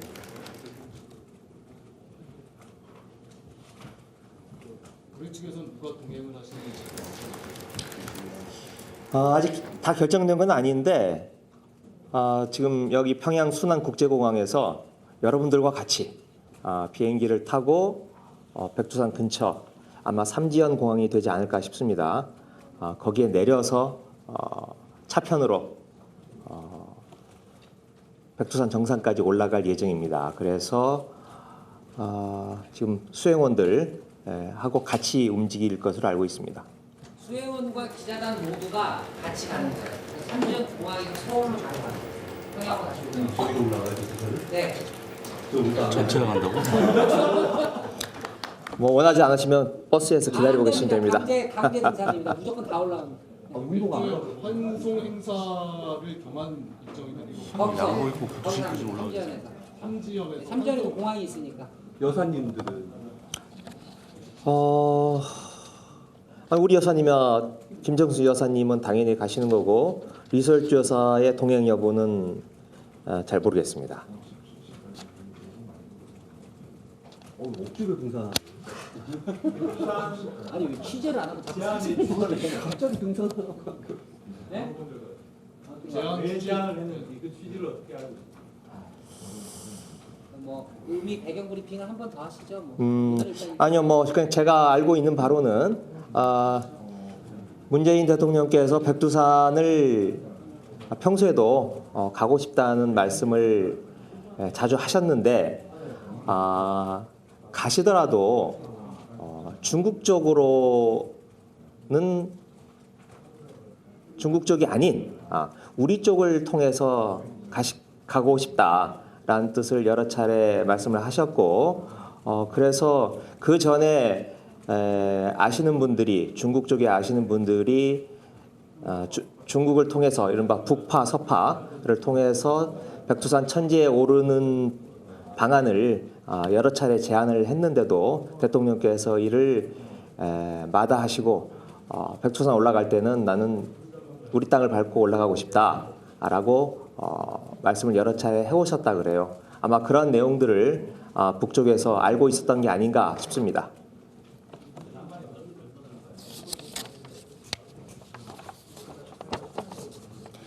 참고로 말씀을 조금 더 드리면 장군봉을 오르는 방법은 버스를 타고 아마 산 중턱까지 올라간 뒤에 그 다음에 궤도 차량을 타고 장군봉까지 올라갈 수 있도록 시설이 갖춰져 있나 봅니다. 그리고 장군봉 정상에서 천지로 내려가는 길은 그 삭도 케이블카가 설치가 되어 있다고 합니다. 네, 현재 이용할 수 있는 시설이 그 정도라는 점은 참고로 말씀드립니다. 자, 아니 미정이에요. 네, 미정입니다. 네, 그런데 아마 좀 늦은 시간이 아닐까 싶습니다. 그런 내용들이 다시 현재로서 협의 중입니다. 네. 자, 저는 여기까지 하겠습니다. 풍남공항에서 김현장 비행기도 뜨고 저희 1호기 요금도 볼 수 있어요. 그것도 아직 정해져 있지 않습니다. 네, 오늘 저는 여기까지 하고 우리 문영인 특보님을 모시겠습니다. 아니 같이 하시죠 뭐. 최정권 비서관님으로부터 오늘 그 부속 합의서 형태로 두 정상께서 사인하신. 네, 이게 평양 아마 그 고려호텔에서 프레스센터에서 오후 3시경에 김의겸 대변인 이제 브리핑한 내용인데 이 내용 중에 이제 핵심적인 내용은 문재인 대통령이 내일 백두산에 오를 것이다라는 내용이었고요. 평양국제공항에서 삼지연 공항으로 이동해서 삼지연 공항에서 이제 버스로 장군봉 중간까지 가서 궤도 열차를 타고 이제 정상에 가서 다시 이제 천지까지는 케이블카 삭도를 이용해서 가는 일정으로 좀 돼 있고요. 지금 내일 이제 백두산 일정까지 좀 나온 내용을 저희가 전해드렸고요. 잠시 전하는 말씀을 듣고 이 남북 정상회담 특보 계속 이어가도록 하겠습니다.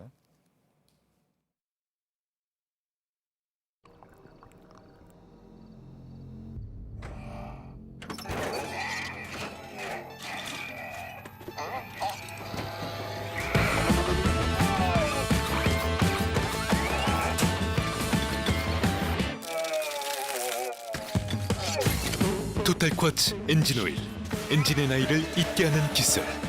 더 강력하게 엔진을 보호하라. 엔진을 더 젊게, 더 오래. 왜? 라고 물어보세요. 계단 모양에, 거울 각도에, 다리 높이에. 대답할게요. 일룸의 디자인에 그냥은 없습니다. 가구를 만듭니다. 일룸. 재물 터요, 벼슬 터요, 후손볼 터요. 그래 무슨 턱을 알고 싶어 오셨어. 땅을 차지한 자. 왕이 될 것이다. 이제 이 탄을 내가 가져야겠어.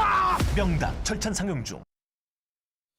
뭐 잠시 전에 저희가 말씀드렸지만 내일 이제 백두산 일정에 대한 것을 김의겸 대변인의 말을 통해서 이제 들었는데 상당히 오늘 뭐 정상회담의 여러 의제 관련된 이제 합의 내용도 있지만 백두산 내일 방문에 대한 것들이 국민들이 좀 가장 관심 있어야 할 사안이 아닌가 싶어요.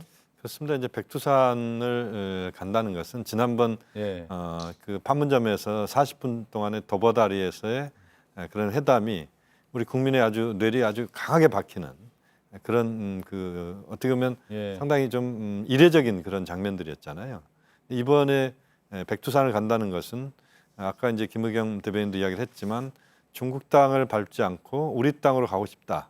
이게 이제 문재인 대통령의 평소 생각이었고 또 그것을 아마 그 김정은 위원장과 함께 백두산을 간다는 것은 결국 민족의 성산 또 우리 한민족의 모든 그 최고의 어떤 그 성스러운 산이고 거기에 남북 지도자가 함께 간다는 것은 결국 남북 관계 차원에서의 그야말로 화해와 화합과 앞으로의 어떤 평화 나아가선 통일까지 봤을 때 가장 극적인 그런 장면들을 만들어내는 그런 과정이라고 봐야 될 것 같습니다. 뭐 극적인 장면을 얘기했는데 뭐 박원곤 교수님도 이제 잘에 함께 했는데 이틀 동안 지금 남북 정상회담이 이어졌단 말이죠. 좀 극적인 어떤 장면, 좀 가슴에 와닿는 장면은 박 교수님에게 어떤 장면이었습니까? 아마 이것이 가장 파격적이고 백두산이 가장 파격적이고 아마 그 감동에 남는 장면이 될 가능성이 크다라고 생각이 됩니다. 이 백두산을 간다라는 게 지금 조금 전에도 뭐 기자가 얘기를 했습니다만 쉬운 일은 결코 아니거든요. 지금 가는 길이 굉장히 험난합니다. 다녀오신 분들 말에 의하면 일단 기후 변화도 그렇고 이제 문제는 그냥 개인으로서 가는 것이 아니라 양 정상이 간다라는 거면 그렇죠. 우리가 생각하는 의전의 문제, 경호의 문제, 수행원의 문제, 하다못해 가서 식사를 어디서 어떻게 그 인원들이 할 것인지 또 지금 취재진들은 어떻게 할 것인지 상당히 불확실성이 큰 부분이죠. 근데 그만큼 불확실성이 큰 만큼 뭔가 파격적이고 우리 기억에 남을 만한 그런 것들이 나올 수 있다라고 생각이 됩니다. 다만 이제 가장 큰 변수 역시 날씨라고 생각이 되고요. 기왕 간 김에 그 천지를 볼 수 있는 배경으로 나올 수 있는 그 좋은 날씨가 허용이 됐으면 하는 바람이 있습니다. 예, 그러니까 백두산 북쪽으로 했던 트레킹. 문재인 대통령이 뭐 히말라야 트레킹에 이어서 이제 백두산 트레킹을 소원하고 항상 가고 싶다고 얘기를 했는데 내일 기후 변화에 대한 얘기를 했는데 날씨가 어떨지도 지금 관건이고요. 그러니까 지금 김의겸 대변인 얘기 들어보면 날씨가 좋다고 하면 천지 쪽으로 내려올 예정이라고 지금 얘기를 했으니까요. 뭐 알려진 바에 의하면은 천지를 볼 수 있는 게 1년에 며칠 안 된다고들 얘기를 하더라고요. 보통 이제 천지는 그 관광객 수준에서 간다면 6월 중순부터 9월 중순 정도까지가 피크입니다. 그 계절을 앞서서 가거나 늦게 가면 눈 때문에 못 올라가는 경우가 있고 6월에서 9월까지가 가장 그렇습니다. 좋은 시기군요. 그것도 제일 좋은 건 7, 8월입니다. 저도 9월 하순에 천지를 간 적이 있는데 그때 눈이 와가지고 올라가질 못하고 아래 온천에서만 물만 담그고 왔습니다. 그러니까 그 천지 날씨라고 하는 것은 하루에도 수십 번씩 변화무쌍한 곳이고 그렇기 때문에 천지에서 제대로 그 장군봉에서 천지를 내려다보거나 또는 천지까지 내려갈 수 있다는 것은 뭐 저희들끼리 그 했던 말은 3대가 공을 쌓아야 천지를 제대로 볼 수 있다. 뭐 그런 정도로 아주 그 쉽게 천지 전체를 보여주기 참 어려운 그런 공간이라고 봐야 됩니다. 저도 이 소식을 듣고 정말 김정은 위원장이 어려운 결정을 했다라는 생각이 듭니다. 뭐 우리 문 대통령은 뭐 잘 알려진 바처럼 트레킹을 좋아해서 충분히 산에 대해서 많은 경험이 있는데 물론 이제 장군봉에서 걸어가는 거리는 얼마 안 된다고들 지금 알려져 있습니다만 김정은 위원장이 지금 우리가 뭐 흔히 생각하는 것처럼 쉽게 그 산에 올라갈 수 있을까에 대한 그건 또 나름대로 북한에서는 최고 존엄이 움직이는 건데 그거에 대해서 충분히 고려를 했을 것이다라고 생각이 되거든요. 그럼에도 이런 결단을 했다라는 거는 그만큼 파격이다. 저는 역시 그렇게 파격적인 생각합니다. 얘기하지만 사실 한국에서도 대통령이 어떤 등반을 한다, 뭐 트레킹을 한다면 경호 문제라든가 상당히 어려운 문제가 있지 않습니까? 그리고 남측에 이제 수행원 앞서 김의겸 대변인 얘기하는데 기자들도 같이 가자고 얘기하는 걸 보면은 같이 갈 가능성이 좀 크지 않겠어요? 내일 이제 공식 수행단을 포함해서 취재진까지 함께 가는 일정으로 지금 추진 중인 이제 겁니다. 보면 한 200명이 움직이는 거네요. 삼지연에서 평양으로 돌아오지 않고 삼지연에서 바로 서울공항으로 오는 코스거든요. 그러니까 지금 뭐 평양에 남아서 다른 항공편으로 서울을 오지 않는 이상 다 같이 삼전으로 가서 천지 올랐다가 백두산 올랐다가 네. 다시 삼전공항에서 바로 서울공항으로는 뭐 그런 코스 이렇게 봐야 될 것 같습니다. 그러니까 앞서 왜 김영규 교수님 그 얘기하지 않습니까? 우리 항공기 2호기라고 하셨나요? 네네네. 2호기가 같이 갔다라는 그 용도가 뭘까에 대한 어떤 고민들이 있었다 뭐 이런 얘기를 하셨는데 네네네. 결국은 이제 삼지연 공항에서 직접 네네. 백두산 이제 천지를 보고 오고 삼지연에 내려와서 거기에서 출발해서 바로. 한국으로 돌아오는 일정에 담겨졌다라고 봐야 그러니까 되겠네요. 제가 아는 범주 내에서는 삼전공항이 보잉 747기가 뜨고 내릴 수 있을 정도 활주로가 길다라고 저는 그렇게 알고 있지는 않습니다. 길지가 않다. 길지 않다는 예, 것이죠. 예. 짧은 길이고 또 삼전공항을 아마 최근에 아마 대대적인 아마 보수가 있었을 것 같은데 삼전공항이 좀 오랫동안 보수가 이루어지지 않아서 2000년대 초중반만 해도 상당히 좀 공항이 안전시설이나 또는 활주로가 별로 좋지 않다 이런 평가들이 있었고 그래서 우리 쪽에서 피치라고 하는 게 있습니다. 네. 그러니까 아스팔트를 만들어내는 피치를 북측에 보내서 삼전공항을 포장하는 그런 공사를 한 적도 있었습니다. 물론 그 공항 포장이 실패로 결국에 돌아갔지만 당시에 보면 현대 아산이 그 금강산 관광에 의해서 백두산 관광을 그때 추진해서 확정을 한 상태였고 예. 삼전공항을 제대로 활용하지 못하면 남측에서 백두산 관광을 할 수 없었거든요.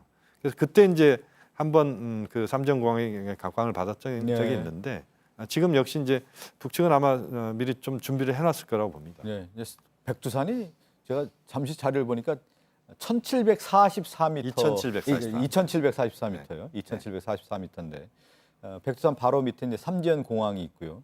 그 일정을 보면은 지금 들어온 소식 보면 김정은 위원장도 같이 갈 확률이 높은 것으로 봤을 때는 뭐 4월 27일에 있었던 4.27 도보다리 이후에 최고의 뭐 역사적 장면이 나올 가능성도 있다라는 생각이 좀 드는군요.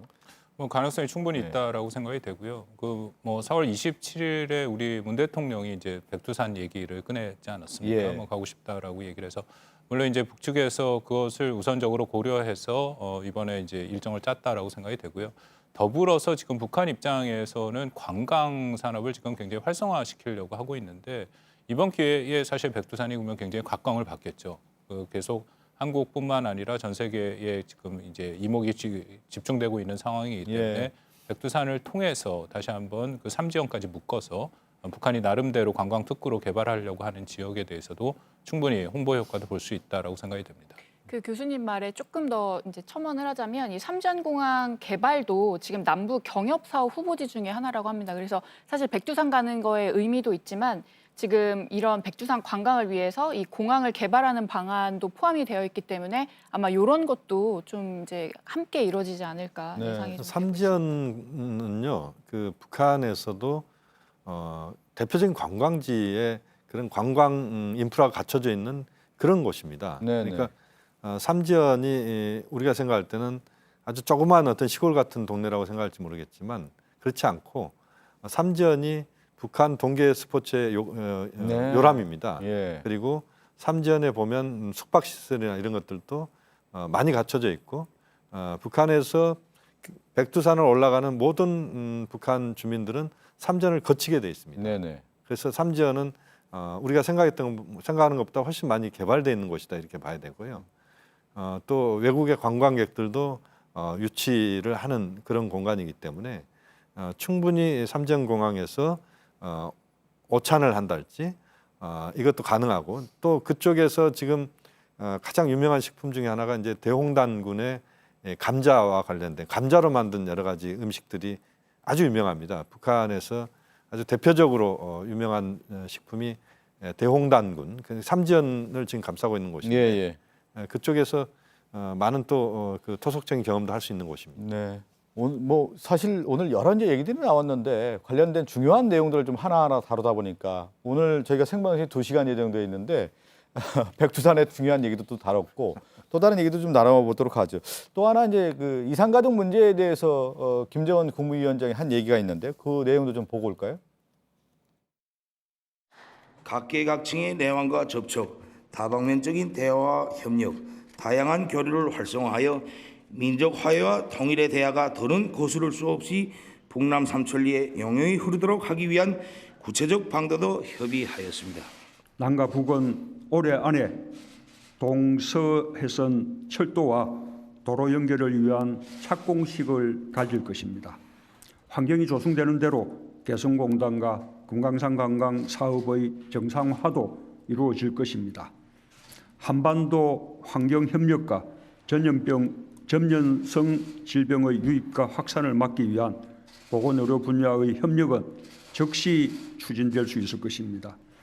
금강산 이산가족 상설면회소 복구와 서신왕래, 화산상봉은 우선적으로 실현해 나갈 것입니다. 2032년 하계올림픽의 남북 공동 개최 유치에도 함께 협력하기로 했습니다. 3.1운동 100주년 공동 행사를 위한 구체적 준비도 시작하기로 했습니다. 그러니까 뭐 내용이 상당히 좀 많습니다. 이산가족 상봉에 대한 것은 이제 적극적으로 하겠다는 내용도 있고, 또 하나 지금 얘기한 것처럼 동해선, 서해선 철도 연결 사업하고 금강산 관광 사업뿐만 아니라 또 3.1 운동의 이제 100주년 기념해서 같이 기념 사업하자는 내용까지 다 담겨 있지 않습니까? 그러니까 남북 관계 개선 관련된 부분에 대한 내용들을 총괄적으로 다 담았다라고 좀 봐야 되겠네요. 유엔 제재를 피해갈 수 있는 모든 분야에서 남북 협력은 최대한 빨리 하자. 네. 이게 지금 이번 평양선언의 또 다른 내용이다 이렇게 봐야 될 것 같고요. 지금 이제 금강산 관광이나 개성공단 재개 문제는 그 여건이 형성되는 것에 따라 이런 표현들이 앞에 전제가 되어 있습니다. 그래서 이제 그 비핵화 평화체제 논의의 진전 그 과정에서 적극적으로 이제 개성공단 재개도 노력하자. 네. 이런 정도다 이렇게 봐야 될 것 같습니다.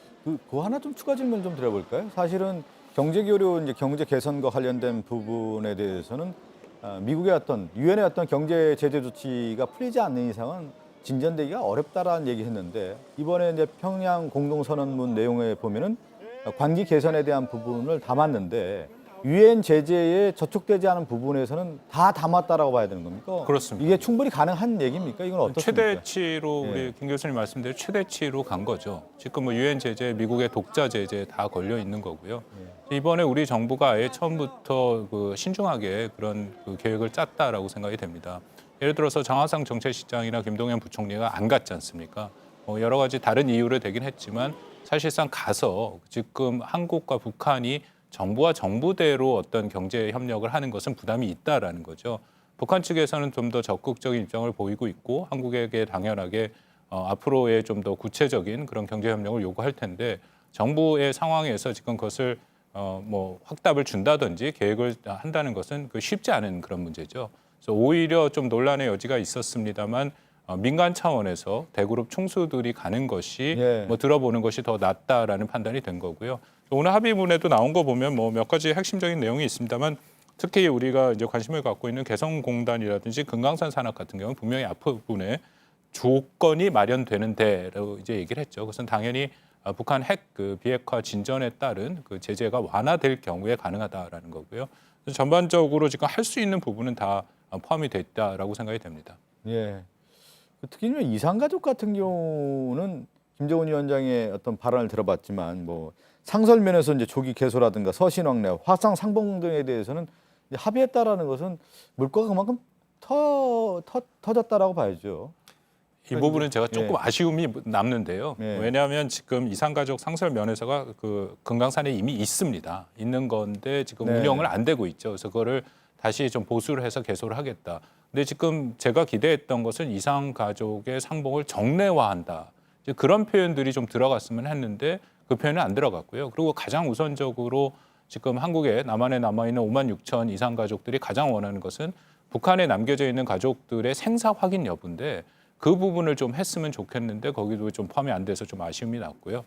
그 나머지 뭐 화상상봉이라는 것은 이미 화상상봉에 대한 시설들이 있습니다. 그 노무현 정부 때 3차례인가 한번 활용이 되고 활용이 안 됐죠. 그것을 다시 한다는 것은 의미가 있고, 서신왕래도 사실은 가능합니다. 우리 통일부에서 서신왕래하는 거에 대한 보조금을 주고는 있죠. 근데 서신왕래는 서신 자체가 갖고 있는 한계가 있죠. 그리고 그 어떤 비밀성이라든지 그런 개인적인 게 보장이 안 되고 또 시간도 걸리는 그런 부분이 있어서 뭐 현재 상황에서는 지금 결국은 남북한 정보의 의지가 달려 있다고 생각이 되는데 좀 강력하게 추진을 했으면 하는 바람이 있습니다.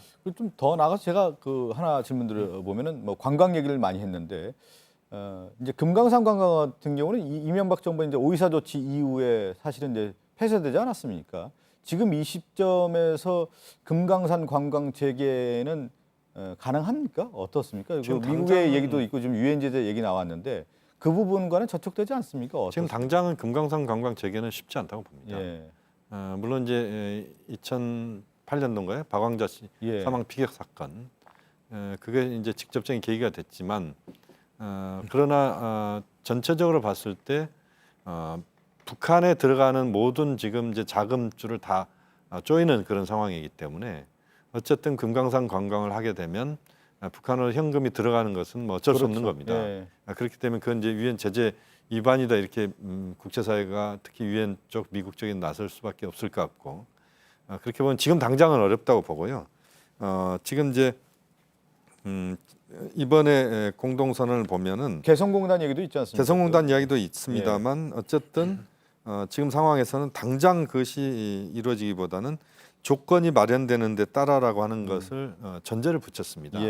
그것은 결국 이제 유엔 제재를 피해갈 수 없는 상황에서는 유엔 제재가 단계적으로 해제되는 과정에서 개성공단과 금강산을 재개한다 이런 의미로 봐야 될 것 같습니다. 지금 공동선언 내용을 제가 다시 한번 좀 읽어드리면 남과 북은 조건이 마련되는 데 따라서 그렇습니다. 개성공단과 금강산 관광 사업을 우선 정상화하고 서해 경제 공동특구 또 동해 관광 공동특구를 조성하는데 이 문제에 이제 협력하기로 했다라는 내용이거든요. 그러니까 조건이 이제 성숙됐다라는 것은 조건이 마련됐다라는 것은 결국 북미 정상회담 이후에 제재를 얼마큼 이제 풀 수가 있는 거냐, 또 이제 비핵화의 어떤 단계를 얼마큼 진전시킬 수 있느냐에 따라서 금강산 관광이라든가 개성공단 재개 이 문제도 좀 풀릴 수 있다라고 봐야 되겠네요. 예, 그렇습니다. 특히 금강산과 개성공단 둘 중을 놓고 어느 것이 먼저 될 가능성이 있냐 하면은 금강산 관광이 개성공단보다는 될 가능성이 크죠. 개성공단 같은 경우에는 유엔 제재 결의안도 있고 그 북한 그 미국의 독자 제재안도 있고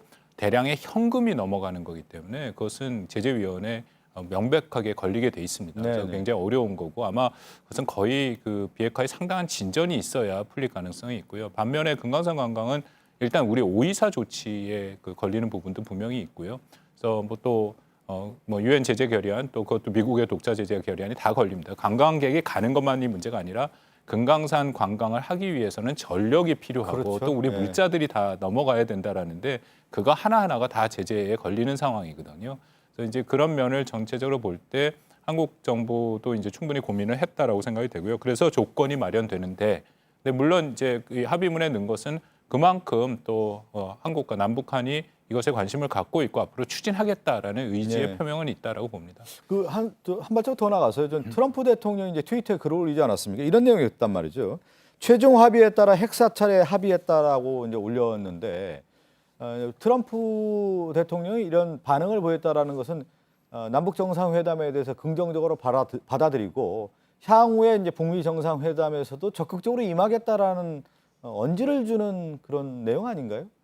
어떻게 받아들여야 됩니까? 너무 긍정적으로 해석한 겁니까? 아니면 트럼프 대통령의 트위터는 저희가 정말 조심해서 읽어야 할 필요가 있습니다. 그 남북이 이번에 공동선언이 나오자마자 트위터를 올렸지 않습니까? 거기에 보면은 그 핵에 대한 그런 검증, 인스펙션이라는 표현을 썼는데요. 그 사찰에 대해서 합의를 했다, 굉장히 잘했다라고 얘기를 하는데 핵 사찰에 합의했다라는 내용을 썼단 말이에요. 예, 그 뭐 근데 지금 우리 합의 내용은 사실 핵 사찰에 합의를 한 것은 아니죠. 물론 그 트위터에 보면 뒤에 내용이 있습니다. 거기가 이제 그 미사일 발사 실험장이라는 얘기가 있긴 했지만 또 트위터에 나온 것은 트럼프 대통령의 일종의 의지가 반영이 돼 있고요. 또 나름대로 앞으로의 협상을 유리하게 이끌어 가려는 하는 그런 바람들도 다 그 안에 포함이 돼 있다는 거죠. 그래서 우리가 읽을 때 그냥 그대로 읽으면 안 되고 그 안에 이제 품은 뜻들을 같이 봐야 되는 부분이 분명히 있다고 생각이 됩니다. 네. 그 지금 이제 흐름을 보면은 4.27, 뭐 5.16 이후에 이제 6.12 북미 정상회담이 열리지 않았습니까? 이렇게 남북 정상회담 이후에 이제 10월에 그리고 이제 문재인 대통령이 다음 주에 가나요? 유엔 총회 23일 날. 23일 날 가서 네. 25일 날 트럼프 대통령을 이제 만난다고 윤영찬 네. 국민소통수석도 얘기를 했는데 사실 그러면 중재 역할이라고 하는 징검다리 역할에 있어서는 분위기도 조성되고 어떤 시기적으로 다 알맞게 좀 안성맞춤으로 가고 있는 것라는 그렇습니다. 생각이 들거든요. 그러니까 지금 이제 내일 귀국을 하게 되면 내일이 20일이지 않습니까? 그러니까 이틀 쉬고 나서 바로 이제 미국행이라고 봐야 됩니다. 예. 23일 날 가시게 되면 25일 날 이제 한미 정상회담을 하게 되고 지금 미국 쪽에서 유엔 총회에서 연설을 하는 게 25일입니다. 네네. 그리고 우리가 27일이고 북한이 29일로 돼 있습니다. 그러니까 누가 나오느냐는 확정이 안 됐지만 우리는 확정을 했다고 봐야죠. 27일 날 문재인 대통령께서 직접 유엔 총회 연설을 하는 걸로 지금 돼 있다고 봐야 되고 그 전에 이제 한미 정상회담을 통해서 김정은 위원장과 문재인 대통령이 많은 시간 대화 나눴던 것들을 하나하나 다 트럼프 대통령에게 가감없이 전달할 거라고 봅니다. 그러면 거기에서 지금 남북 차원에서는 비핵화 문제에 대해서 어느 정도 공감대가 형성된 부분들이 있는 상황에서 북미 간의 이 접점을 문재인 대통령이 중간에서 좀 찾게 만들고 그리고 나서 한미 정상회담에서의 그런 정리가 잘 된다면 그 다음에 북미 정상회담으로 그렇죠. 가는. 예. 그러니까 지난번 4.27과 똑같은 것이 반복되는 겁니다. 예. 4.27 때도 남북 정상회담 한 뒤에 좀 어려워지니까 5.16 정상회담 때 다시 한번 그걸 추동시키고 6.12 북미 정상회담 싱가포르에서 있었지 네. 않습니까? 그것과 거의 유사한 형태로 이번에 이제 9.18 남북 정상회담이 북미 제2차 정상회담을 추동시키는 그것의 어떤 징검다리 역할을 하는 예. 뭐 그런 방향으로 간다. 그리고 그 중간에 예, 한미 그러네요. 정상회담이 예. 끼어 있다 이렇게 보면 될 것 같습니다. 다시 한번 좀 정리를 해드리면 지금 얘기한 것처럼 4.27, 5.16 남북 정상회담 이후에 6.12 북미 정상회담이 이어진 것처럼 지금 9.18, 9.19 정상회담 이후에 한미 정상회담이 사실 9월 25일이 있기 때문에 10월에 북미 정상회담에 상당히 좋은 영향을 미칠 수 있는 그런 분위기가 조성되고 있다라고 좀 교수님께서 좀 말씀해 주셨고요. 뭐 그 전반적인 내용과 그 진행은 그 당시에는 상황이 그렇게 된 것은 뭐 당연한 거 지금 확인이 된 거고요. 지금이랑 상황이 조금 달라진 게 있습니다. 역시 그 미국이 지금 11월 중간 선거가 있다라는 그렇죠. 거거든요. 그래서 지금 사실상 9월 지나면 10월 달부터는 선거 전에 지금 들어서는 그런 입장이고요. 트럼프 대통령 입장에서는 가장 중요한 선거입니다. 이번 중간 선거에서 어느 정도 업적을 보여야 그다음에 자신의 이제 재선에 이제 달려 있는 거죠. 북한 문제에 관심이 있지만 그렇기 때문에 조금 더 이전보다는 신중한 입장을 보일 가능성이 예. 크다라고 생각이 됩니다. 확실하게 뭔가 비핵화에 진전된 조치가 보장될 경우에 북미 2차 회담을 할 것이고요. 뭐 회담을 다시 북미 간의 비핵화 대회담을 제의하더라도 네. 다시 재개를 하더라도 북한의 어떤 그 전향적인 조치가 확실히 담보가 될 경우일 그 가능성이 크다라는 거죠. 그래서 이번 그 9월 달에 한미 정상회담은 매우 중요하다라고 생각이 되고 지금 이 합의안에 나온 정도의 내용만으로는 우리가 앞으로 그 북미 회담이 어떻게 될지 아직 좀 불확실성이 있습니다. 예. 이제 더불어서 뭐 정의용 실장이 아까 그 오후에 뭐 브리핑을 했습니다만 그 뭐 우리 문재인 대통령과 김정은 위원장 사이에 여기 합의문 외에도 적지 않은 내용들이 지금 담겨 있다라고 하고 예. 더군다나 트럼프 대통령이 그 최종 합의에 따라 핵사찰에 합의했다. 뭐 그런 내용들이 올라오는 거 보면 우리가 모르는 것들이 네. 있다라는 건데요. 뭐 바라기는 그것이 충분하게 이제 미국이 생각하고 미국이 요구하는 수준에 좀 맞아서 북미 간에 다시 그 대화가 재개되고 그리고 지금 우리 김영현 교수님 말씀하신 것처럼 잘 된다면 2차 북미 정상회담이 이뤄질 수도 있겠죠. 예. 그렇지만 이전에 비해서는 미국의 입장이 여러 가지로 좀 더 어려운 상황이다. 대화를 하기에는 그런 것을 우리가 알아야 될 것 같습니다. 제가 또 지금 말씀 중에 좀 생각이 들어서 이제 학자시니까 우리가 이제 용어를 정리할 필요가 있을 것 같은데 이번에 그 정상회담 합의문 작성에 대해서는 9월 평양 공동선언이라고 하는데 과거에 보면 뭐 6.15 남북 공동선언이라든가 뭐 천사선언이라 이렇게 표현을 쓰지 않습니까? 근데 9월 19일에 2005년에 이제 9.19 공동성명이 있어서 그런지 이번에 어떻게 용어를 정리하는 게 맞을까요? 저는 오늘 사실 이제 이 내용을 정리를 하다 보니까 어떤 의미로서의 정의를 내려야 가장 맞는 것인지 좀 궁금했었는데 네. 갑자기 생각이 나서 이제 김 교수님께 한번 여쭤봤습니다. 지금 이제 지난번에 예. 그 제 4.27 4월 27일은 제1차 예. 남북 정상회담 이렇게 그때 확정을 했었습니다. 그리고 5.16 때는 제2차 남북 정상회담. 네. 그래서 이번 평양 정상회담은 제3차 남북 정상회담 이렇게 갈 줄 알았는데 네. 9월 평양 공동선언 예. 이렇게 지금 이제 나온 거 아니겠습니까? 예. 결국 이제 이번에 회담에 이 평양이라고 하는 부분을 좀 부각시키는 측면이 하나 있는 것 같고요. 네. 그 다음에 전체적으로 이제 9월이라고 하는 이 흐름 자체가 굉장히 9월이 이제 다이내믹한 지금 외교 현안들이 많은데 우선 날짜를 특정하기보다는 9.19라고 하는 것도 좀 걸리고 예. 또 전체적으로 남북이 앞으로 더 많이 만날 수 있다. 그러니까 9월에도 만나고 예를 들면 이제 10월 또는 11월에 지금 네. 같아서는 올해 안에 서울에서 만나자고 했으니까 10월, 11월 뭐 서울 네. 선언 뭐 이렇게 또 나올 가능성이 있다고. 그렇군요. 뭐 용어에 대한 얘기들이 나오는데 오늘은 아마 시청자들 분에게도 좀 이해를 돕기 위해서 이건 좀 정리하고 넘어가는 게 맞을 것 같아서 여러 이제 포석을 둔다는 의미에서 이제 9월 평양 공동선언을 뒀다 이렇게 봐야 되겠군요. 예, 더불어서 이제 앞으로는 공동선언이라는 것이 훨씬 적게 나올 가능성이 있습니다. 예. 이것은 원래 남북 관계가 특수했기 때문에 우리가 만남이 지속되지 못해서 또 매우 중요한 순간에 만남이 있기 때문에 뭔가 합의를 해서 선언할 게 있기 때문에 예. 공동선언이라는 게 나오거든요. 근데 만약 정례화돼서 벌써 올해만 3차인데 4차가 되고 5차가 되고 계속 만남이 되면 매번 공동선언을 낼 필요는 없지 않습니까? 그렇죠. 뭐 예를 들어서 한미에 우리가 만나면 한국 대통령과 미국 대통령이 만나서 매번 공동선언을 내지는 않지 않습니까? 특별한 경우가 있을 경우에 앞으로 남북 관계도 정상적인 관계로 간다면 예. 그냥 공동선언이라는 표현은 아마 없어질 가능성이 있습니다. 오히려 긍정적으로 공동선언이라는 말이 없어져야 남북관계 개선의 어떤 상징적 의미를 좀 담는다고 봐야 되겠군요. 자, 이 시간 이후 또 남북 정상 어떤 일정이 이어질지 또 새로운 소식이 들어온 게 있는지 이 시각 서울 DDP 프레스센터를 연결하겠습니다. 김혜미 기자, 지금 문재인 대통령과 수행단은 무슨 일정을 소화하고 있는지 궁금한데요. 조금 있으면 만찬이 시작되죠.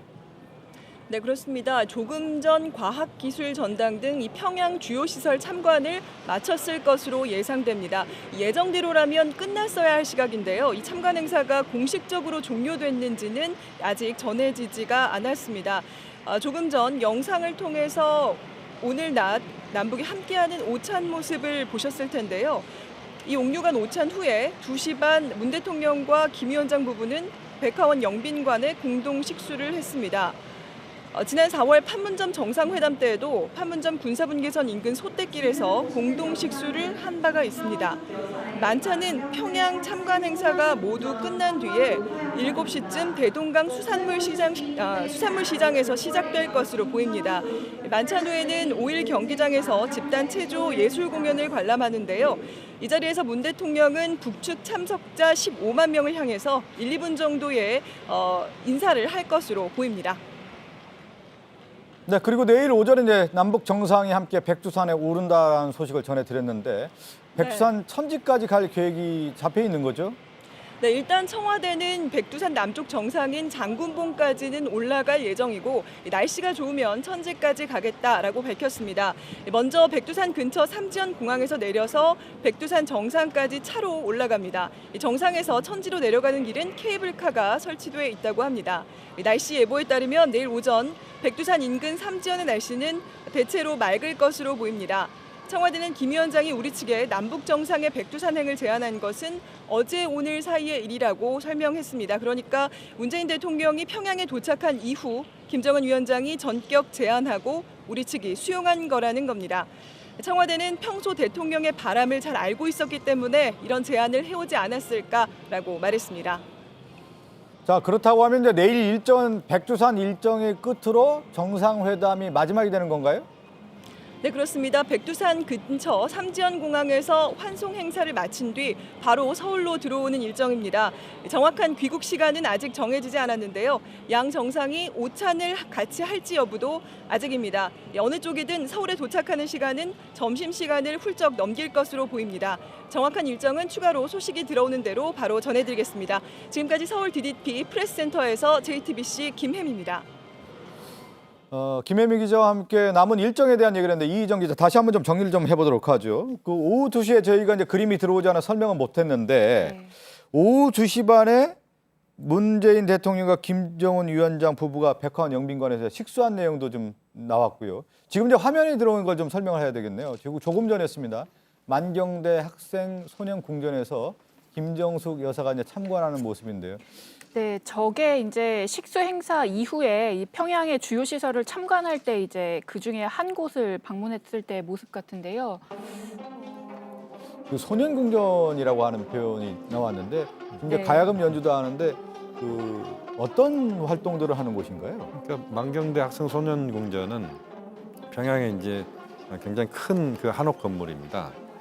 전체적으로 북한 학생들은 1인 1악기 이게 이제 네. 북한 학생들이 그 학교를 졸업할 때까지 1인 1악기를 다 다루는 것으로 이제 돼 있는데 영재들을 키우는 겁니다. 그러니까 음악 영재 분야의 그 음악 쪽에서 영재 교육기관이라고 네, 해야겠네요. 그렇죠. 음악 쪽에서 예술 분야의 영재들을 키우기도 하고 또 그 어린 소년들, 소녀들에 대한 이제 북한에 투자를 많이 하는데 각 지역에도 그런 유사한 그런 기관들이 있습니다. 예. 네, 이곳이 그 리설주 여사가 예전에 이제 금성중학교를 다니면서 이 궁전에서 방과후 교육을 받았던 곳이라고 합니다. 그래서 사실상 리설주 여사의 그 모교나 다름없는 곳이어서 여기에 이제 김 여사와 함께 갔다는 그런 의미가 또 있다고 하고요.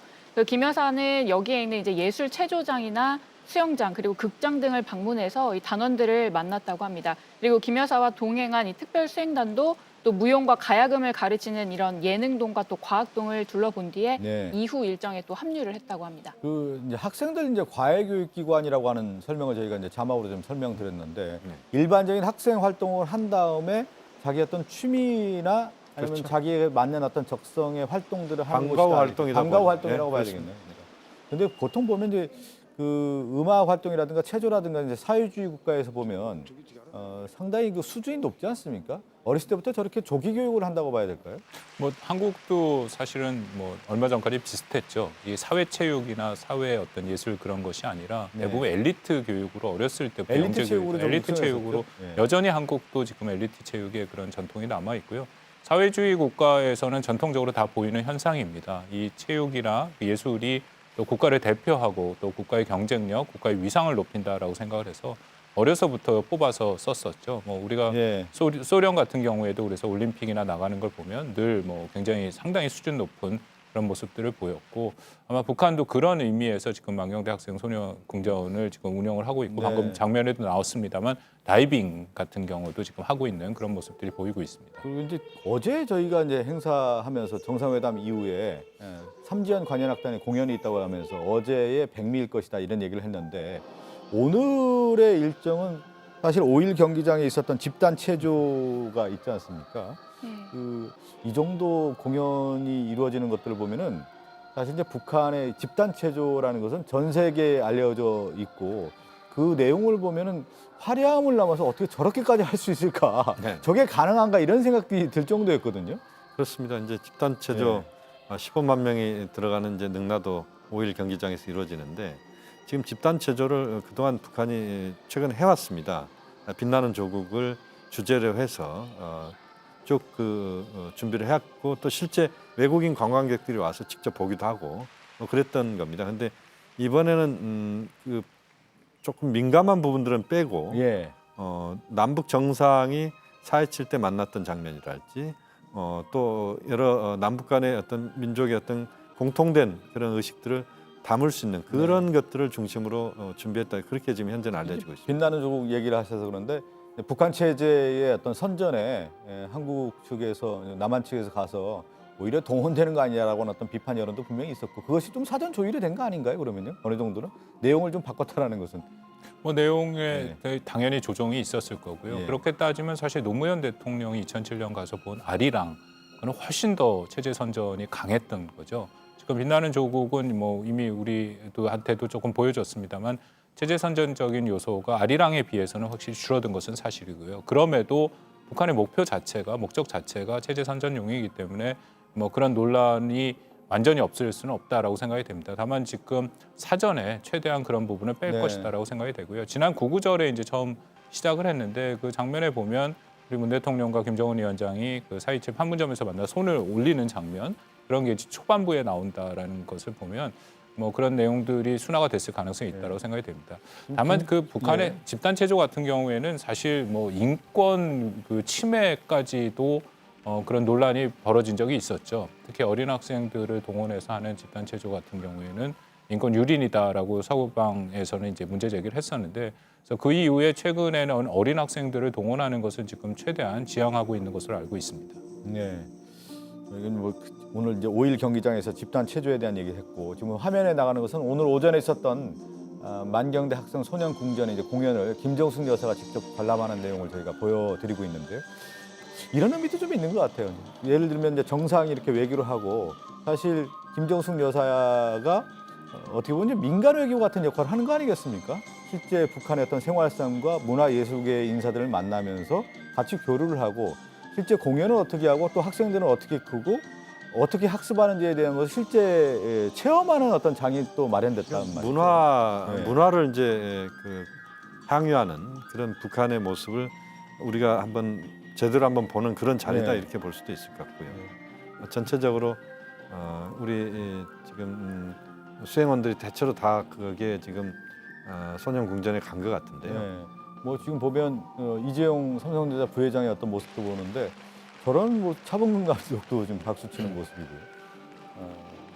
그 동안에 이제 남북 정상회담이 열렸던, 뭐 사실은 뭐 그렇게 많이 열리지는 않았지만 2000년 그리고 2007년에 공연들이 있었지만, 저런 공연은 소소한 공연이라고 우리가 할 수 있지 않습니까? 대형의 어떤 공연은 익숙하게 이제 봤지만, 학생들, 소년들이라든가 또 그 음악 공연들, 또 그 학습들은 어떻게 왔는지를 볼 수 있는 기회가 많지 않았거든요. 이게 상당히 다른 지금 양상이 전개되고 있다 보시면 됩니다. 왜냐하면 그 전에 2007년 또 2000년 같은 경우에는 우리 대통령이 동부인을 해서 갔어도 그쪽 김정은 위원장이 부인을 대동하지 않았죠. 지금 이게 정상외교라는 게 늘 이런 형식으로 이루어집니다. 대통령은 따로 움직이고 영부인은 또 따로 움직이는 형태가 돼서, 특히 영부인의 그 퍼스트 레이디의 동선에 따라서는 이제 지금 우리가 보고 있는 문화, 교육, 환경, 이제 비정치적인 분야의 그런 교류 협력을 하는 것이죠. 저는 이게 상당히 고무적인 현상이다라고 생각이 되고요. 북한이 이런 것을 통해서 이전에 그 상당히 폐쇄적인 것에서 벗어나서 우리가 하고 있는 국제 규범, 그리고 국제적으로 받아들이고 있는 외교 관행, 그런 것들의 접촉면이 넓어진다라는 그것은 앞으로 남북 관계뿐만 아니라 한반도 평화에도 상당히 여러 가지 도움이 된다라고 생각이 됩니다. 특히 뭐 정상회담하면 좀 무거운 주제라고 할 수 있죠. 근데 외교, 안보, 뭐 군사 이런 분야만 우리가 생각을 하고 있고, 오늘 뭐 공동선언 같은 경우 그런 내용인데, 사실 정상외교가 아닌 이런 뭐 김정숙 여사와 같은 활동을 하면서 문화예술계, 문화체육계 이런 활동상들이 오히려 그 국민들 입장에서 봤을 때 접근하기 훨씬 더 좀 수월한 문제일 수가 있으니까요. 여러 루트를 통해서 이번에 남북 정상회담에 관련된 내용들이 좀 풍성해졌다고 좀 봐야 되겠죠. 예. 오늘 뭐 여러 얘기를 좀 나눴는데요. 사실 이제 내일 그 가장 그 백미는 역시 이제 백두산을 오른다고 하는 소식이 전해졌는데, 내일 날씨가 어떨까 좀 걱정인데, 북한에서 나온 소식 들어보니까 날씨가 괜찮다고 하니까, 쾌청하다고 하니까 기대를 해보고 천지 모습까지 좀 볼 수 있었으면 하는 바람이 드는데 기대를 하겠습니다. 오늘 남북 정상회담 뉴스특보 참석해 주셔서 참여해 주셔서 대단히 고맙습니다. 네, 3차 남북 정상회담 특보 여기서 마치고요. 계속해서 특집 정치부 회의가 이어지는데요. 많은 시청 부탁드리겠습니다. 여기서 마칩니다.